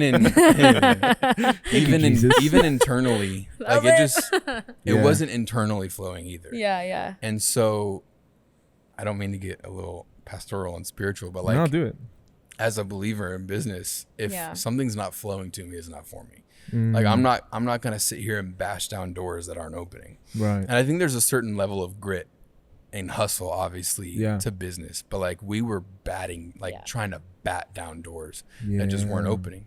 And so I mean, like we paid like thousands and thousands and thousands and Can I thousands say? of dollars. Were you about to say that? we paid no. Can I say how much we paid? I'm gonna say it. I don't care. We paid a business coach $25,000 to try and fix some of these issues that we had. And you don't get me wrong, we Dude. loved it. And Yeah. I mean, so again, much. she had to be fighting God because, like, when I tell you, That's what we say. She was fighting God. we're like, you were fighting God. She was puzzled. She was like, you're doing everything right. She had other clients who were doing the Dude. exact same thing as us, exact same market, Yeah. booking like 4 times a week, and we were like $200 cheaper probably, and. Dude, could That's not so like people crazy. would literally say like, oh my gosh, yes, we want this collection, like I'm so excited, send the contract. Yeah. Crickets. And so, nonetheless, that Crickets. experience was amazing. We're so glad we hired Yeah. a business coach. Yeah. And that set a foundation for what we're doing Yeah, now, for sure. 100%. But all that to say, yes, it was very hard to make that shift. I think the hardest part was just accepting that we had to make the shift. Yeah. Yeah. It's so funny how we booked after though. After we shifted. Like it's the flow. Like that's the only way to describe it is like I feel like God was like, let me reposition you.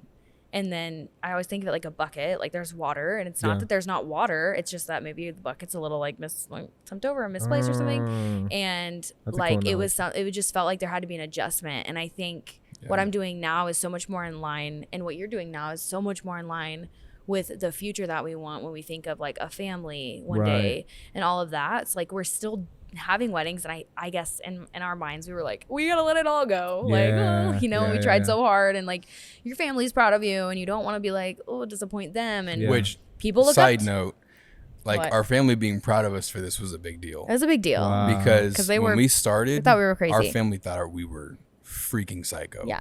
Because Like, I mean, think about this. Like, Yeah. I mean, Yeah. because we took a lot of risks, like in the beginning, like quit our job, we Right. quit quit our jobs jobs 2 to weeks move, before our and then wedding, like it was just a lot. Yeah. So that was a big deal for us. And so the shift was hard to make. But like I said earlier, like embracing change has been the pinnacle of our business because we've had to do it. And we just learned to stop Will fighting we ever it. learn though? Will we ever learn to stop No. fighting it? That's the No. question of the night is will we ever learn to stop fighting? And But hopefully once we I don't did, think anybody learns to just- stop fighting. Literally. you're Once like, no, we this did, is the though, thing. It, like really, it shifted everything. It changed everything. And so yes, it was hard to embrace the shift, but once we finally were brought to our proverbial business knees, Yeah. That's so cool. it happened. And Yeah. And that, you know, I want to encourage everybody who's listening or watching, or both, if you really love me, to, you know, start finding different ways to do things. I mean, to be completely honest, outside of just the passion for like podcasting and, you know, telling stories, that's really the reason I don't talk about it much. The reason I'm doing this is because I was like thinking, so I had this whole plan, right? Launch a YouTube channel, do instructional content, as well as like mini like cinematic like documentaries on people. Like I wanted to hit y'all up and then take a whole day of production and make it as sexy as it could be and like, you know, put in hours in editing. And then I realized I can't do that. So I thought I was like, okay, a Healthy. podcast, you know, I was like, a podcast would probably be the best thing because I can do both. And if I want to later on grab a clip and like make a really cool cinematic thing to it, I can. But anyways, that was my thing. But that's the why, right? But also it's like I'm starting to realize, and I'm not even that deep into it yet, but like it is a grind. And it's kind of the whole point of this thing, like hustle culture. Like everyone sees it as this negative thing. We're trying to rebrand it and change it. It's not. Like working hard isn't a bad thing, but you also have to like understand that, you know, it's everyone says that like working smart is better. But like you said, I never heard that quote. That's really cool. Like we'll work 80 hours to not work 40, like, or whatever. I probably butchered it too, but it's like, that's so real. And I always justified it as, well, I'd rather be working twice as much for me than normally for someone else. But And then the life truth is- happens and you're like, it'd be really nice for someone to just find clients for me, pay me, Exactly. let me go home to my family on time, Yeah. and promise me my insurance and medical care. Like It's honestly like you start going, wow, they really haven't made. it's like history like has a point on like this whole job thing. It makes sense. No, but like I want to tell people like Yeah. look at other ways to either, you know, minimize your workflow. Shout out Morgan, she can help you with that.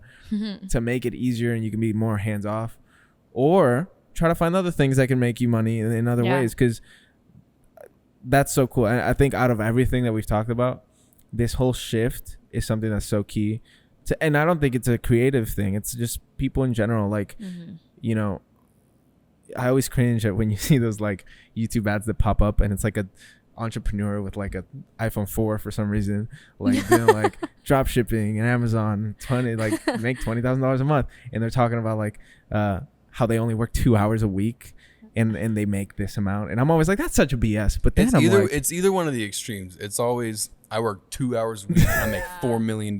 Yeah. Or it's Ty Lopez. And he's saying, I work constantly. Yeah. I read a book a day. I think there's a balance though, Yeah. and like I think that's the goal. We don't want to be like anti hustle at all, because No, like yeah. have you ever run a business before? Like you Exactly. know better. Yeah. And then it's like the other side of it though is we don't want to be this like hustle is the only like way to success. Like in the hustle in the sense of like you can't sleep, your mental Right. health has to be deteriorated. Like you cannot care for your children, or they always have to have a nanny like 100% of the time. Like there's a balance, and we talk about this all the time, that like that's why flow is such a big deal, because we were trying to, and again, we don't have any kids yet, and this will obviously shift as we shift and Right. grow, and we'll prioritize like specific evenings and like a routine probably more when we have kids, because kids like need that. Yeah. But like us right now, there will be times where like 1 week I am just in like full inspiration and execution mode, and I will work till 10. And then like this whole last week I've been like, I don't even think I can get out of bed today. Like Yep. I'm tired. And it's not, I try not to identify it as like burnout, because I don't think that's what it is. I think people misidentify burnout as like you're just kind of in that like slow like week where like all of our bodies are on a literal like cycle. Yeah. And I know obviously with girls it's different than guys, but like everyone's body is on a cycle of like Yeah, yeah, yeah. productivity, execution, idea, like visionary, and then just like chilling. I think that's how we're made. Yeah. And I think instead of looking at those days where I'm like not feeling very productive, and I don't look at those days anymore like that's me not being productive, because I think rest is productive. And I just look at that like, oh, my body is asking for like some space. Obviously, I think that works better for like overachievers. I feel like we tell Right. someone who's like just kind of like lazy, Yeah.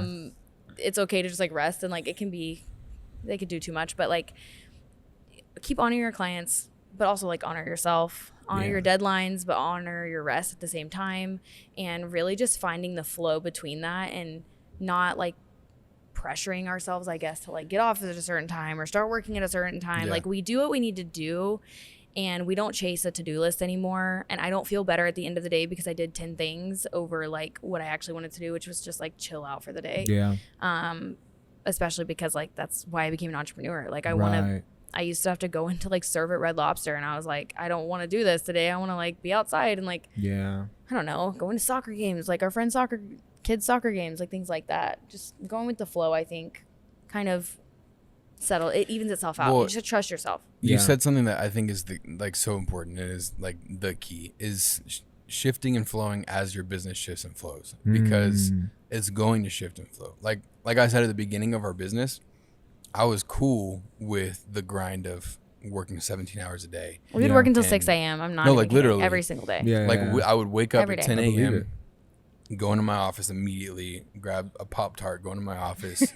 And No time for health. We're making money. Wait. What's your favorite flavor? Ew. hot fudge sundae. Okay, yes. You? Hot fudge sundae. I thought you were gonna say s'more, and I was like, ooh, S'more's or also cinnamon. fire. S'mores is fire. What are you No, talking no, about? no, no. Oh my god. And it's got to be toasted. I don't know why. When I was a kid, I just always ate them like cold. I mean, they're not the worst, but like, man, you put that thing in the toaster, get a little burn at the top of your mouth. Nothing like it. It's honest, it's Anyway, great. so I was cool with the hustle of working 17 hours a day. Yeah. And because like when you start a business, like that's a necessity. Like I'm even seeing that now as I start this new business. Yeah. Like that's kind of where I'm at. Like I'm working a lot right now. Yeah. But it's shifting as your business shifts, and it's not always going to be like that. And like this whole like 17 hours a day thing sounds really sexy, and like that's what the toxic side of hustle culture has created. Yep. Is this like sexy side. 17 hours does not work 17 mean hours more a money. day. Always. And blah blah blah and whatever. But like what people like don't see, the non-sexy side, is we had no friends. Like what people don't see is the fact that I gained 50 pounds when that happened. Like that's the real. stuff that people Because don't see. that Pop-Tart and then just working. That's Exactly. so real. No, Eating, for eating, real. working. It's a for real thing. So like it sounds sexy, but like there's a cost. Yeah. Yep. And so but I was cool with it because Yeah. that's where my business was. But as our business flows and shifts, like everything is constantly changing in business. And Yeah. so I think as that happened, we were able to realize, okay, well, this part of our business is kind of like good. This part of our business needs constant work. Like you always have to be flowing and shifting. I'm always like your business is never gonna be like, okay, we're good. All right, we can Yeah. cruise. We're Yeah. good. Because like the moment you stop, you start moving backwards. So But I think it Right. would be different if we, like, nobody was talking about what it's like to be a believer in business at that time. Especially just with like the confidence that we have in who like Jesus is. Yeah. And I think we now have learned through just, all the shifts God has just like truly made happen. Yeah. That honestly, sometimes that 17 hours is like not even what's needed, and sometimes he can do more in like a 5-hour day for us than we could do in 17 hours. And it doesn't, because like there are people who have children or who are starting businesses and they don't have 17 hours to give in a day. right.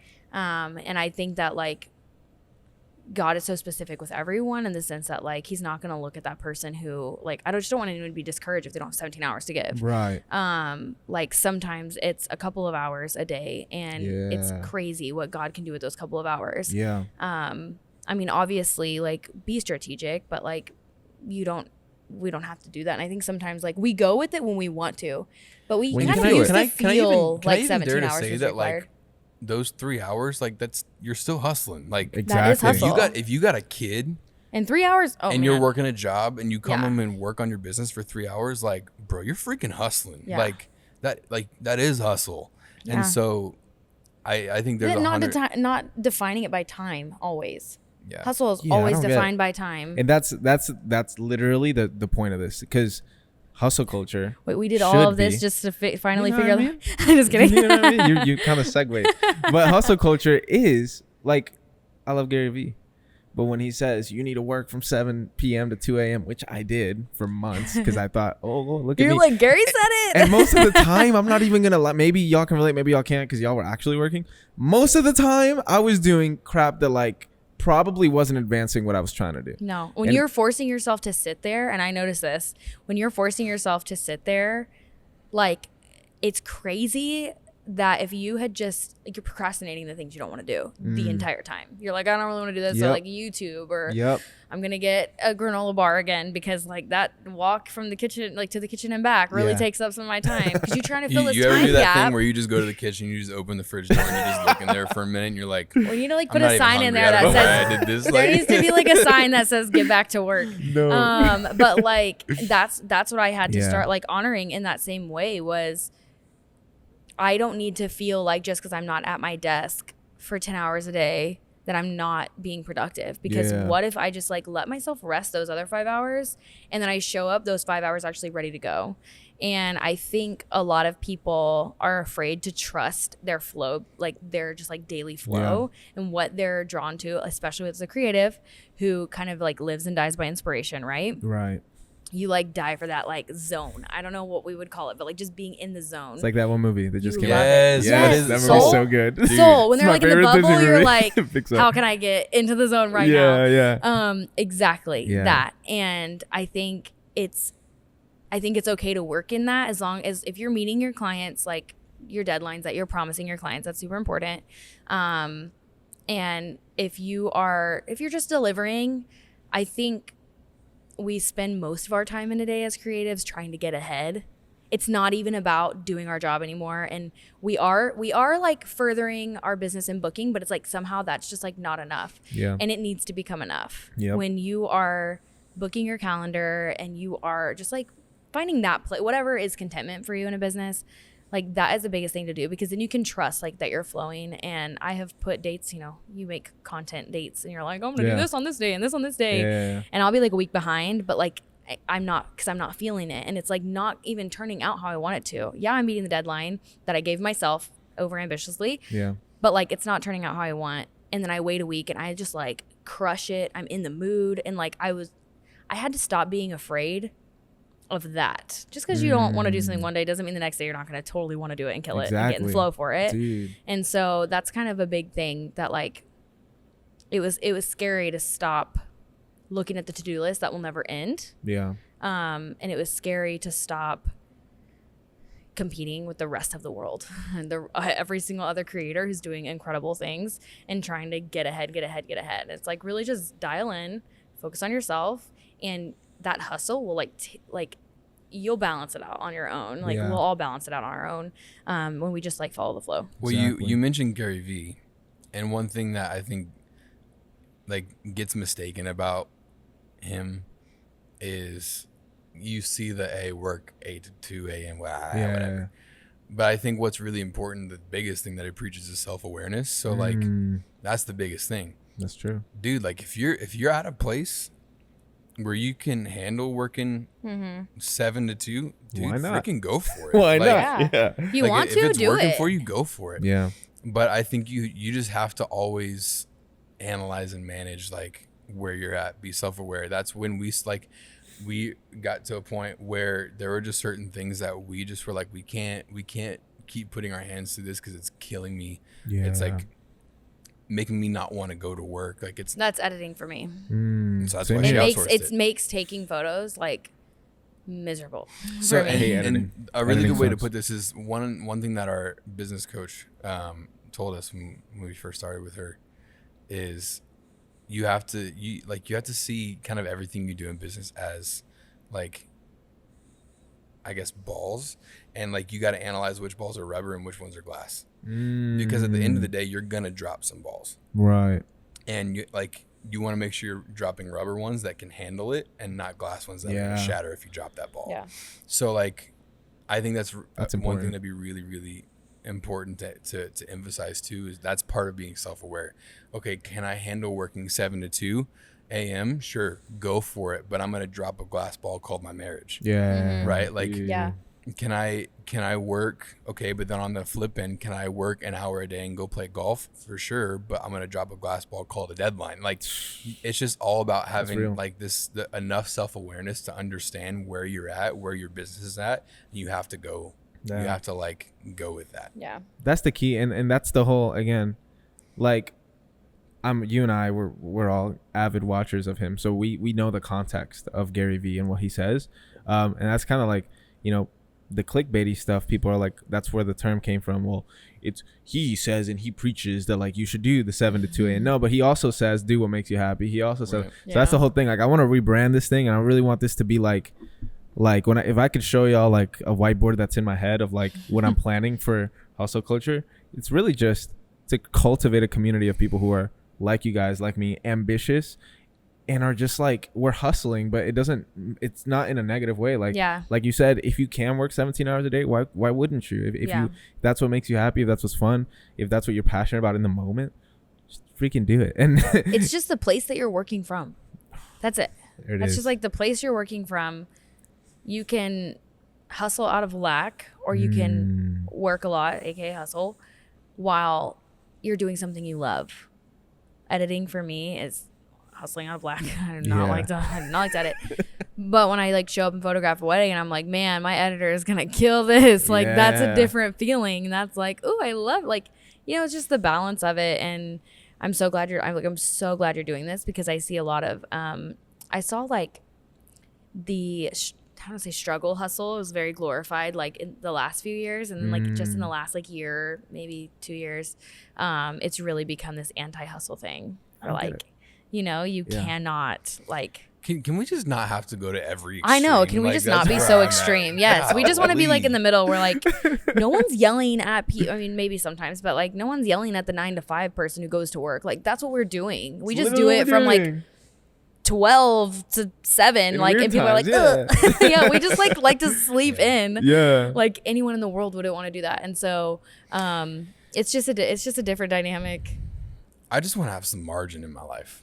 What do you mean? Like I started a business to create freedom for myself. Yeah. And if I use that freedom to bind myself and work all the time, like it's just, and again, it's just self-awareness for where I'm at. But like, I have to have margin in my life. And the what I mean by that is this, like I kind of see my time now. And again, this is just where I'm at. But I kind of see my time as I see my finances, in the sense that like, if I'm living financially to the top of my means, I have no margin for freedom, for no free space, no free money. In the same way, like if I'm constantly filling up my calendar, if I'm constantly living to the top of my means in my time, I have no margin for my marriage. I have no margin for my friends. I have no margin for anything else in my life. And at that point, and again, this, you have to analyze this within yourself, like why you started a business. But for me, that defeats the purpose of why I started a business in the first place. And so I think that's just really important. Like, yes, hustle 100%. When I'm in my office, not every day, but when I'm in my office, most days I'm going. Yeah. Like I'm going. Yeah. Morgan's laughing. He knows I would have been like, Morgan's laughing because I'm not always like that. That double screen where you have Joe Rogan on one side. Yeah. Working on the other. Rogan, that's me too. My God. I'm hustling. Like I hustle. Yeah. But I'm also self-aware enough to know. You also golf on Friday morning. That like I have to have like I golf on Friday morning. That's key, dude. Yeah. And it's funny because my self-awareness, what I've been noticing, is that, you know, I will go until to the point, and this isn't me exaggerating, it's facts. I will literally start feeling sick, like bodily sick, like I, you know, like when you feel like you have a fever but you don't really have a fever, like that. And then I will like 2 weeks ago. Like, not this week because it was Easter and I helped the church, so you know we're burning that day. Yeah. But the week before one of those, I literally, like Sunday night, I was like, man, I'm so tired, and Monday I just decided my deadline isn't until Friday. I'm gonna sleep. I slept. My thing though, and I don't know if y'all can relate, I have this weird thing, and it's so toxic. It's not. It's not. He's like, I don't recommend it. I don't condone this. But if I'm not productive in some way, right? And this is also something I've been ironing out, and like, I don't fully 100% feel this way. I used to. But I had this weird thing where it's like, if I wasn't doing something for my business or whatever, I felt like the day was a failure. That's so normal. But like, that's where you have to start seeing like your rest is doing something for your business. So what I was doing, what I started realizing is like, because when you're young, especially like me, when you were raised in this, your formative years were everything that matters is being successful and all this stuff. Like that's literally my mind. That was my mindset when I was 18, 19. And when that's what you're raised with, that's your life. And then, you know, getting married changes things and all this stuff. And you start realizing like, whoa, no, like that's like a literally like, it shouldn't be 50% of my life. It should be 30% of my life. And like, then you realize, oh, well, I wasn't productive in my work, but I was so productive in like getting my fever down, or I was so productive in like my marriage, or I was so productive. So that's been like a game changer for me. Like learning that like productivity isn't in the confines of like your work. Because I watch guys like Matt Diavella, which I love. He's a really cool dude and like stuff like that. And like, you know, this isn't a diss, but all his content is like productivity.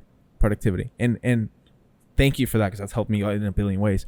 But when all I'm seeing and hearing and listening to is 3 billion people saying this is how you can speed up your editing workflow, or this is how you can like, that's all you're thinking about. That's all it is. So one of the things that helped me, and I'll segue this into my next question for you guys, but one of the things that I would like to tell people, I guess it's a 2-parter, but that self-awareness thing, you have to learn how to really, and it's so stupid, but learn how to balance and understand work and life. And I said it really slow because it's really just work-life balance, and it's such a stupid thing that like everyone said. But no, seriously, like, because it's so easy to mix the two, especially when you're, I mean, and if you're watching to a podcast called Hustle Culture, I'm assuming you're in the same mindset. But it's so easy to bind the two, where like, no, work is my life, or, you know, or in the other extreme, like, okay, well, I'm gonna be lazy and like this is just what I do, and life is working. Life is work. But I think one of the key things that you can do to like help that, in which I'm doing right now, is find something that you do just because you want to do it. Because I'm pretty sure all of us, that's what your weddings were. You know, that was the thing. And then it felt like a job eventually. That's how everything feels. Yep. When you make it a job. Yep. When you start making money on it, you're like, oh, I used to like do this for fun. Yeah. Yeah, that's really good. I actually almost wrote a post that was like, what, work-life balance doesn't exist. It's more of like just that work-life like flow. Like how do they dance together? How do you make it work where everyone's happy? Like, it's not black and white. You know what's so funny? I find the people who have the biggest, like, I'm going to call it a dependency because I have it. So I feel like I'm going to call it that. A dependency on productivity, like defining, like ask Jaren, I'll literally stare at my computer for like 2 hours because I don't want to work. And I'll be like, at least I tried. You know what I mean? Yeah. And it's like just submitting to like the feeling that you didn't want to do anything. Yeah. I find that those are actually never really lazy people. They're always overly ambitious people who have like so many big goals, and like we set deadlines for ourselves when realistically they should probably be about a month longer. So I started doing that to like create that space. I was like, I want to get this done by this time, and I'm like, wait, I'm ambitious. Let me push this back a month, and like let me look at things like with a realistic perspective. Yeah. That like I don't want to, because we create our schedules, right? Right. If you have it, like you're like, my deadline's on Friday. So like you gave yourself space in your like calendar to like have that rest, but it's funny, you never actually rest, right? You just like want to do something to feel better. Yeah. And valuing those other things is like super important, like marriage and just life. And I don't know, maybe just chilling for once. But I feel like the overambitious people are the ones who really just need to hear that like your productivity doesn't define you. Like it doesn't define me. It doesn't define Jaren. And like honestly, looking at your computer for an hour and a half and doing nothing, that's a telltale sign you need a break. If I would have gone in that Monday, I literally would have watched Netflix in my office. That's what I'm saying. And it's like I started testing myself like probably 6 or 7 months ago, and I said like I want to start actually paying attention to my limit. Like I want to pay attention to it. And I bet if you maybe tomorrow when you're working or something, I don't want you to be like, shut it down, I'm at it. But like tomorrow, I need rest. when you're working, like actually pay attention to when you start like veering off and just like not paying attention and you're not feeling it anymore and you really don't want to do do it. Obviously, if you have a I'm deadline, about all right. 20 minutes into my work day. And Stop right now. Okay, again though, you know what I'm saying. But like when that starts happening, if you're self-aware that like this is my body saying like go another direction, and like maybe tomorrow that will work out. You know, maybe that thing that I keep kind of avoiding is gonna like work itself out. There are a few things, and you know what they are when you just need to push through. But a lot of times we're just being overly ambitious and trying to check things off. So to add different perspective to that, because that's so good. I think you also have to know yourself. That's what I was saying. Know yourself, because I can't tell everyone that. I'm on the opposite side of the spectrum. She's like, hey, this can wait till tomorrow. I'm like, hey, bud, you probably need to get this done today. Yeah. I'm Again, a there's two types of people. I'm a procrastinator. Yeah. She's not. And so I'm like 3 weeks ahead of schedule, and I'm like stressing myself out about my to-do list for the day. Like hustling my brains out over something that's not due for a month. Dude. Anyway, so He's like, I hate her. It's like we wish we could do that. no, I thrive Enneagram? under the procrastination. What predator. Enneagram are you? I think I'm a 8 or 7. I don't remember. You're a 7 wing 8. 7. Huh? I was feeling 7 vibes. Yeah, I did Karen's it a one 7, time. I'm an 8. I'm a 7. Anyway, so I think you just have to know yourself, because like what she just said to me would be a huge detriment, because if I take that approach, dude, I'm never getting anything done. Yeah. I see what you mean. No, Like I'm going to 100%. sit down at my desk and be like, I'm not really feeling it today. Okay, I'm going to wait till tomorrow. Then tomorrow I'm going to sit down at my desk. Yeah, different people. You have to know yourself. That's real. Yeah. True. I mean, it's the same kind of thing with the gym. Like for What me, you did was good though. Hmm. You said Monday, I don't need to do it. It's not due yet. Let's take Yeah, a because there's rest. like 2 things, and like I tried setting this system up for myself a while ago, and it kind of worked, and I don't know why I stopped doing it. But like you joked about it, like that's 20 minutes into the workday. But like, what if that's your workload? 20 minutes in, and then you take a 10-minute break, and 20 minutes in, and you still end up working like X amount of hours. And if those 20 minutes are actually super productive, then why not? Yeah, that's true. It's better than the hour you're going to sit and look at your computer and be on Instagram Reels anyway. Like, It's real. you know, Yeah. sometimes. But just finding your thing, finding how you work, like you said, testing your limits. Because if you don't get in the water, you're not gonna know what you can be really good at or what you really suck at. And that's key. I'm gonna do that tomorrow. which even that is like a constant flow. It's constantly changing. I changes every day. It's all a flow. I mean, like today, It's all I was like, flowy. Jaron, I really don't want to work, and I went to the pool.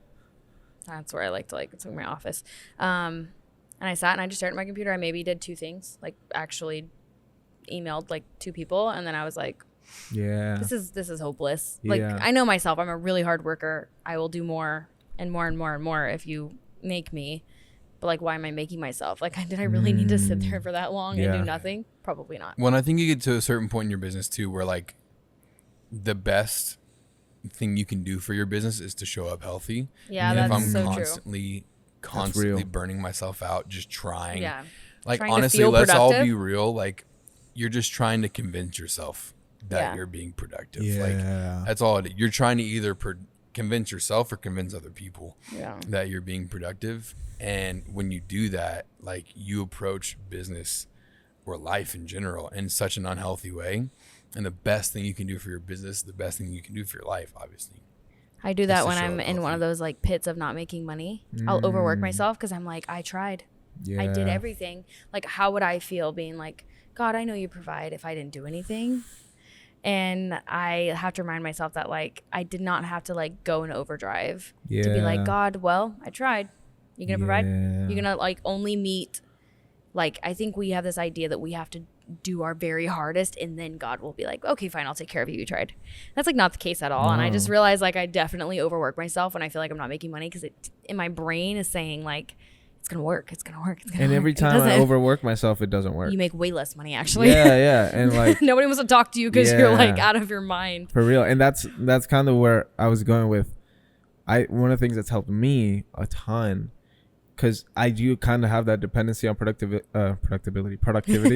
So like for me, having a passion project that I can work on Yeah. has been huge. Like today, I had that commercial. It was like a 6-hour shoot. I went to PAX Pax and Beneficia, shout out. And it's a coffee shop, and I sat and I literally worked on the first design for the first merch, the first Let's like go. That's thing exciting. merch, Did that right? not feel like so good? felt amazing. Easy, I not literally even work. It was so cool. I was texting Abraham, the guy from last week, and he was telling me this, and really sucked because I ended up being late to this. Like, Are you making a hustle culture suit? Oh, Bro, Oh my that would be gosh. so cool. Wait a Suit. second. No, he just knows everything about everything in fashion. So like, he helped me out. Like, Dude, he's dope. but You like open it and it says like hustle culture. what if like how like Conor and McGregor had the like Yeah, FU yeah, yeah. suit? What if Yeah, it yeah, all said yeah. hustle culture? That'd be crazy. But yeah, so for me, if you're someone like me, I would say find something that you're passionate about. That way, like even when it is like your break, you can still do something that's fun. Yeah. Because I don't know though, because Silva got me a PS5. That's fun too, and I just don't do anything to it. So like that's another thing. But It's hard to find like a passion. it is. My new business was my passion. Yeah. It was my non-photography passion. I'm still working on it. Because again, like I think I still definitely struggle with like I don't want to spend money on something that's going to take up my time. My time is my money, and my time is my productivity, and da da da da. So now I just like watch TV if I want to like. That's That's my good. passion project. Dude, that's great too. I mean, it's really just finding things that you think are fun. And like for me, the only reason I say that is because I've noticed when I have a passion, and obviously it took thinking. Like I didn't just like say I want to do a podcast. Like I had to like really like. I mean, that's like a big project. Yeah. So like for me, like I mean, getting all this crap was like it was an investment, but also I was also like thinking about the possibility that could happen is inspiring me to do all the crap that I don't even want to do right now. So like when you're doing that, it kind of like I guess the flow thing, because you have something else that you can flow into and then come out of and then like blah blah blah. Yeah. So For yeah, sure. that's my thing. But to end it, or not to end it, but really like almost end it. I don't know what I'm saying. What's one advice in general that Oh, you would wow. give to somebody? Kind of, I would say in business, if you want to, just vague it, like generalize it. Okay. But if you want it to be like someone like you, do it. But advice for whoever's listening To in someone the business starting? world. Or Sure. just in business. In business. In business. Let's okay. because of the tone of this, let's say advice for someone who's been in business to just make their life better. Okay. All right. You We're should gonna put it a definitely little go easier first. because I feel You like if should I generalize it, it's definitely gonna be go really first. hard to come up with something. You should go first for sure. Man. Or you could just not do that. You could So just say many anything. things. I would say, oh my gosh, I got one. I okay, got wait. it. He that said, was "Phew." the 10 minutes of the hot seat. I got it. I think in everything, Yeah. trust yourself. Mm.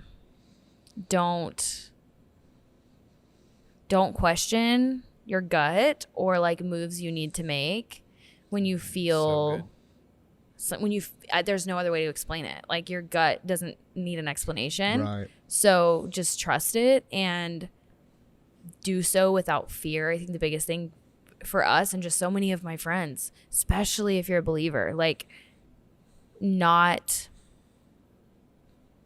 not all on your own shoulders either. Like you're going to be taken care of. So like have fun. And in that, just continue trusting yourself.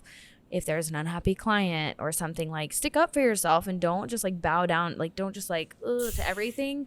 That's a Just good like point right there. just trust yourself. Like I feel like there's really not even a bunch of examples I can give because everything is so specific. Yeah. But like in a moment when you're confused, oh my gosh, so many times in business on what to do, especially if it's not looking like what someone else is doing. We creatives like tend to surround ourselves with creatives, especially in the same industries. Just trust yourself. Like be fully you in that. And it sounds so cliche. Like, wow, am I on Disney Channel or what? But like just be you. Yeah. That's good though. Because the way that you do things is going to be what sets you apart. You don't have to fight for that. Just trust yourself. Don't worry about originality. Just be you, and that's going to be that. That's original. original. Morgan's brand, which if you haven't seen it, is freaking fire. It's fire. The only reason it exists is because she was so intentional about getting inspiration from who she is. Like The I moment- did not follow a single person. I do not follow to this day a single person who does. In my photography business, I kind of started out on the wrong foot, but like this one, I knew I cannot follow anyone who does what I do because I don't want like think this scenario in my head is like somebody posts something about Dipsado or workflows or something. A person below comments like, "Wow, this is so helpful." I immediately feel like I have to do that. I immediately feel like I have to be that or give that kind of advice because that's what people want. And like Yeah. I was like, nope, like I can't afford to do that. I did that with my photography business, all of that. I guess with what, this one, what you told me that I think not was even. so good, at least for advice. This is not my piece of advice. oh, but- it's not your advice. Okay. No, this is not. But it is good advice though. You can go too far with inspiration. yeah. And she was so intentional about not doing that. Like when you look to other people for inspiration, you miss what's already inside of you. Yeah, that's true. And so then you start trying to look like You try to look somebody like else. them. You try to sound like them. You try to do what they're doing. Yeah. And you're like, oh, it's inspiration. You're scrolling other people's websites.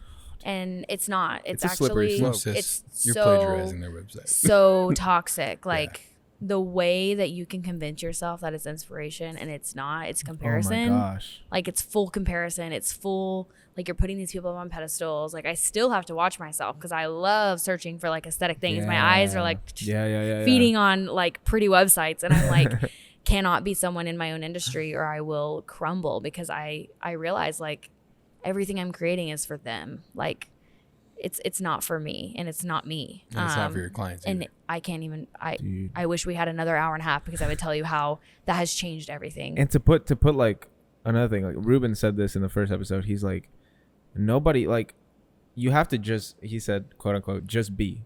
Because we were Yeah. talking about networking, and he was like, dude, if I met you and you weren't being you, and I liked that you, and then I try to follow up with you and you're not that person, I don't like you anymore. And it's You like, can't strategize being original. oh my god. And like, it's literally, you were created original, so Yeah. how can you try to be original if you just are original? Like, facts. That was a good one. It's I like crazy that. it's crazy what we do to try to be ourselves. What? And then you end up looking so much like someone else that you have to start preaching, be yourself. Like I'm finding myself. No, I think I saw this in like a book the other day. They're like, you're returning to yourself. You have been yourself.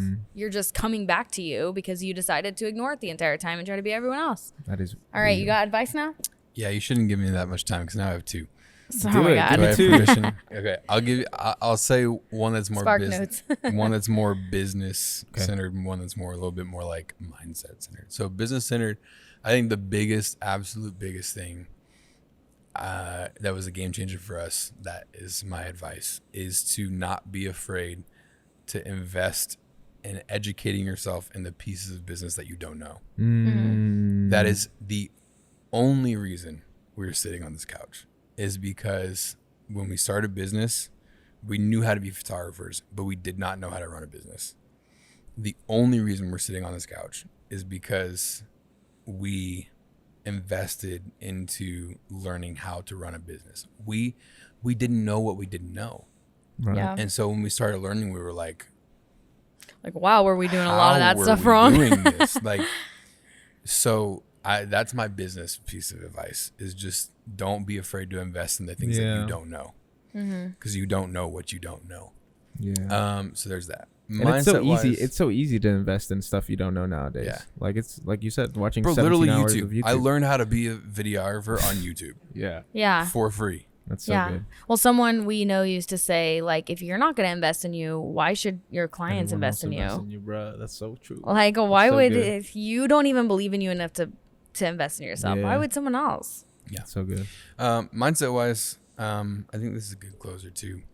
I'm also going to say this on behalf of me saying this to 4 years ago me.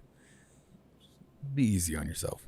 I think there's so much pressure in the business world today to be the next Mark Cuban, to be the next Gary Vee, to be the next 24-year-old who blows up, Dude. right? Like there's so much pressure internally. Like Yeah. no one around me is saying, Right. hey, you have need to be that. Yeah. It's internal. Like, Yeah. hey, you should be the next 24-year-old to make $1 million. Like, Yeah. it's internal. And I that would be my biggest piece of mindset advice. Just to Yeah. That's so good. go easy on yourself. Don't we man. do Like, that though? Somebody told me, he was like, if you put a time limit, if you put like a deadline for like something like that, like I'm gonna be, like my thing was like, I'm gonna be a millionaire by 25 when I dropped out of college and didn't know what I was doing. That was what I said. Hey, it's possible. So I said that, right? But it's like, he was like, what if God wants to make you a billionaire by 19? Yeah. It's like, you're setting this expectation on yourself. Oh my gosh. You're limiting Oh yourself. no, you opened a can I of worms. just was talking about this. I'm not kidding. It's real. I had this moment where I was like, God, I want XYZ by this month. You know? Yeah. It's just really spoiled. I was like, God, I want this by this month. And I was like, you know what? Maybe I shouldn't say that because that sounds like that's limiting. Yup. Not only is it limiting God's goodness, because what if, like, if I actually believe his timing is the right timing, then why do I need to put timing on anything? Like, why? Why? Even if you're not doing it with God, you do it with yourself too. Yeah, You limit that too. yourself. Yeah. Because it's one of those things. It's almost that thing where it's like, where it's like, if I set a goal if I set a goal to make $5,000 in a month, okay, I'll maybe hit $4,500. Whereas if I just don't put a limit on it, I might hit $7,000. Yeah.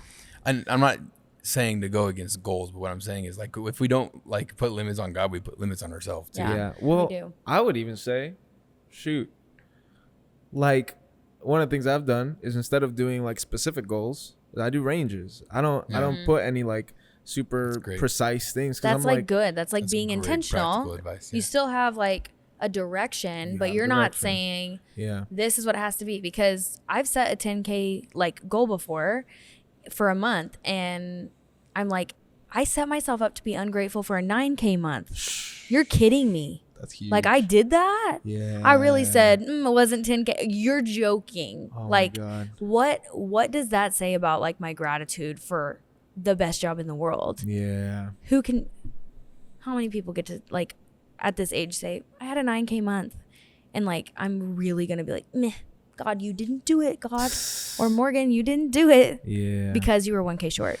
Really? So just go easy on yourself. go easy on That's the yourself. thing. I think that's the moral of the story here. That's the moral of the story. Go easy. Go with the flow. Go easy on yourself. Don't take anything too seriously.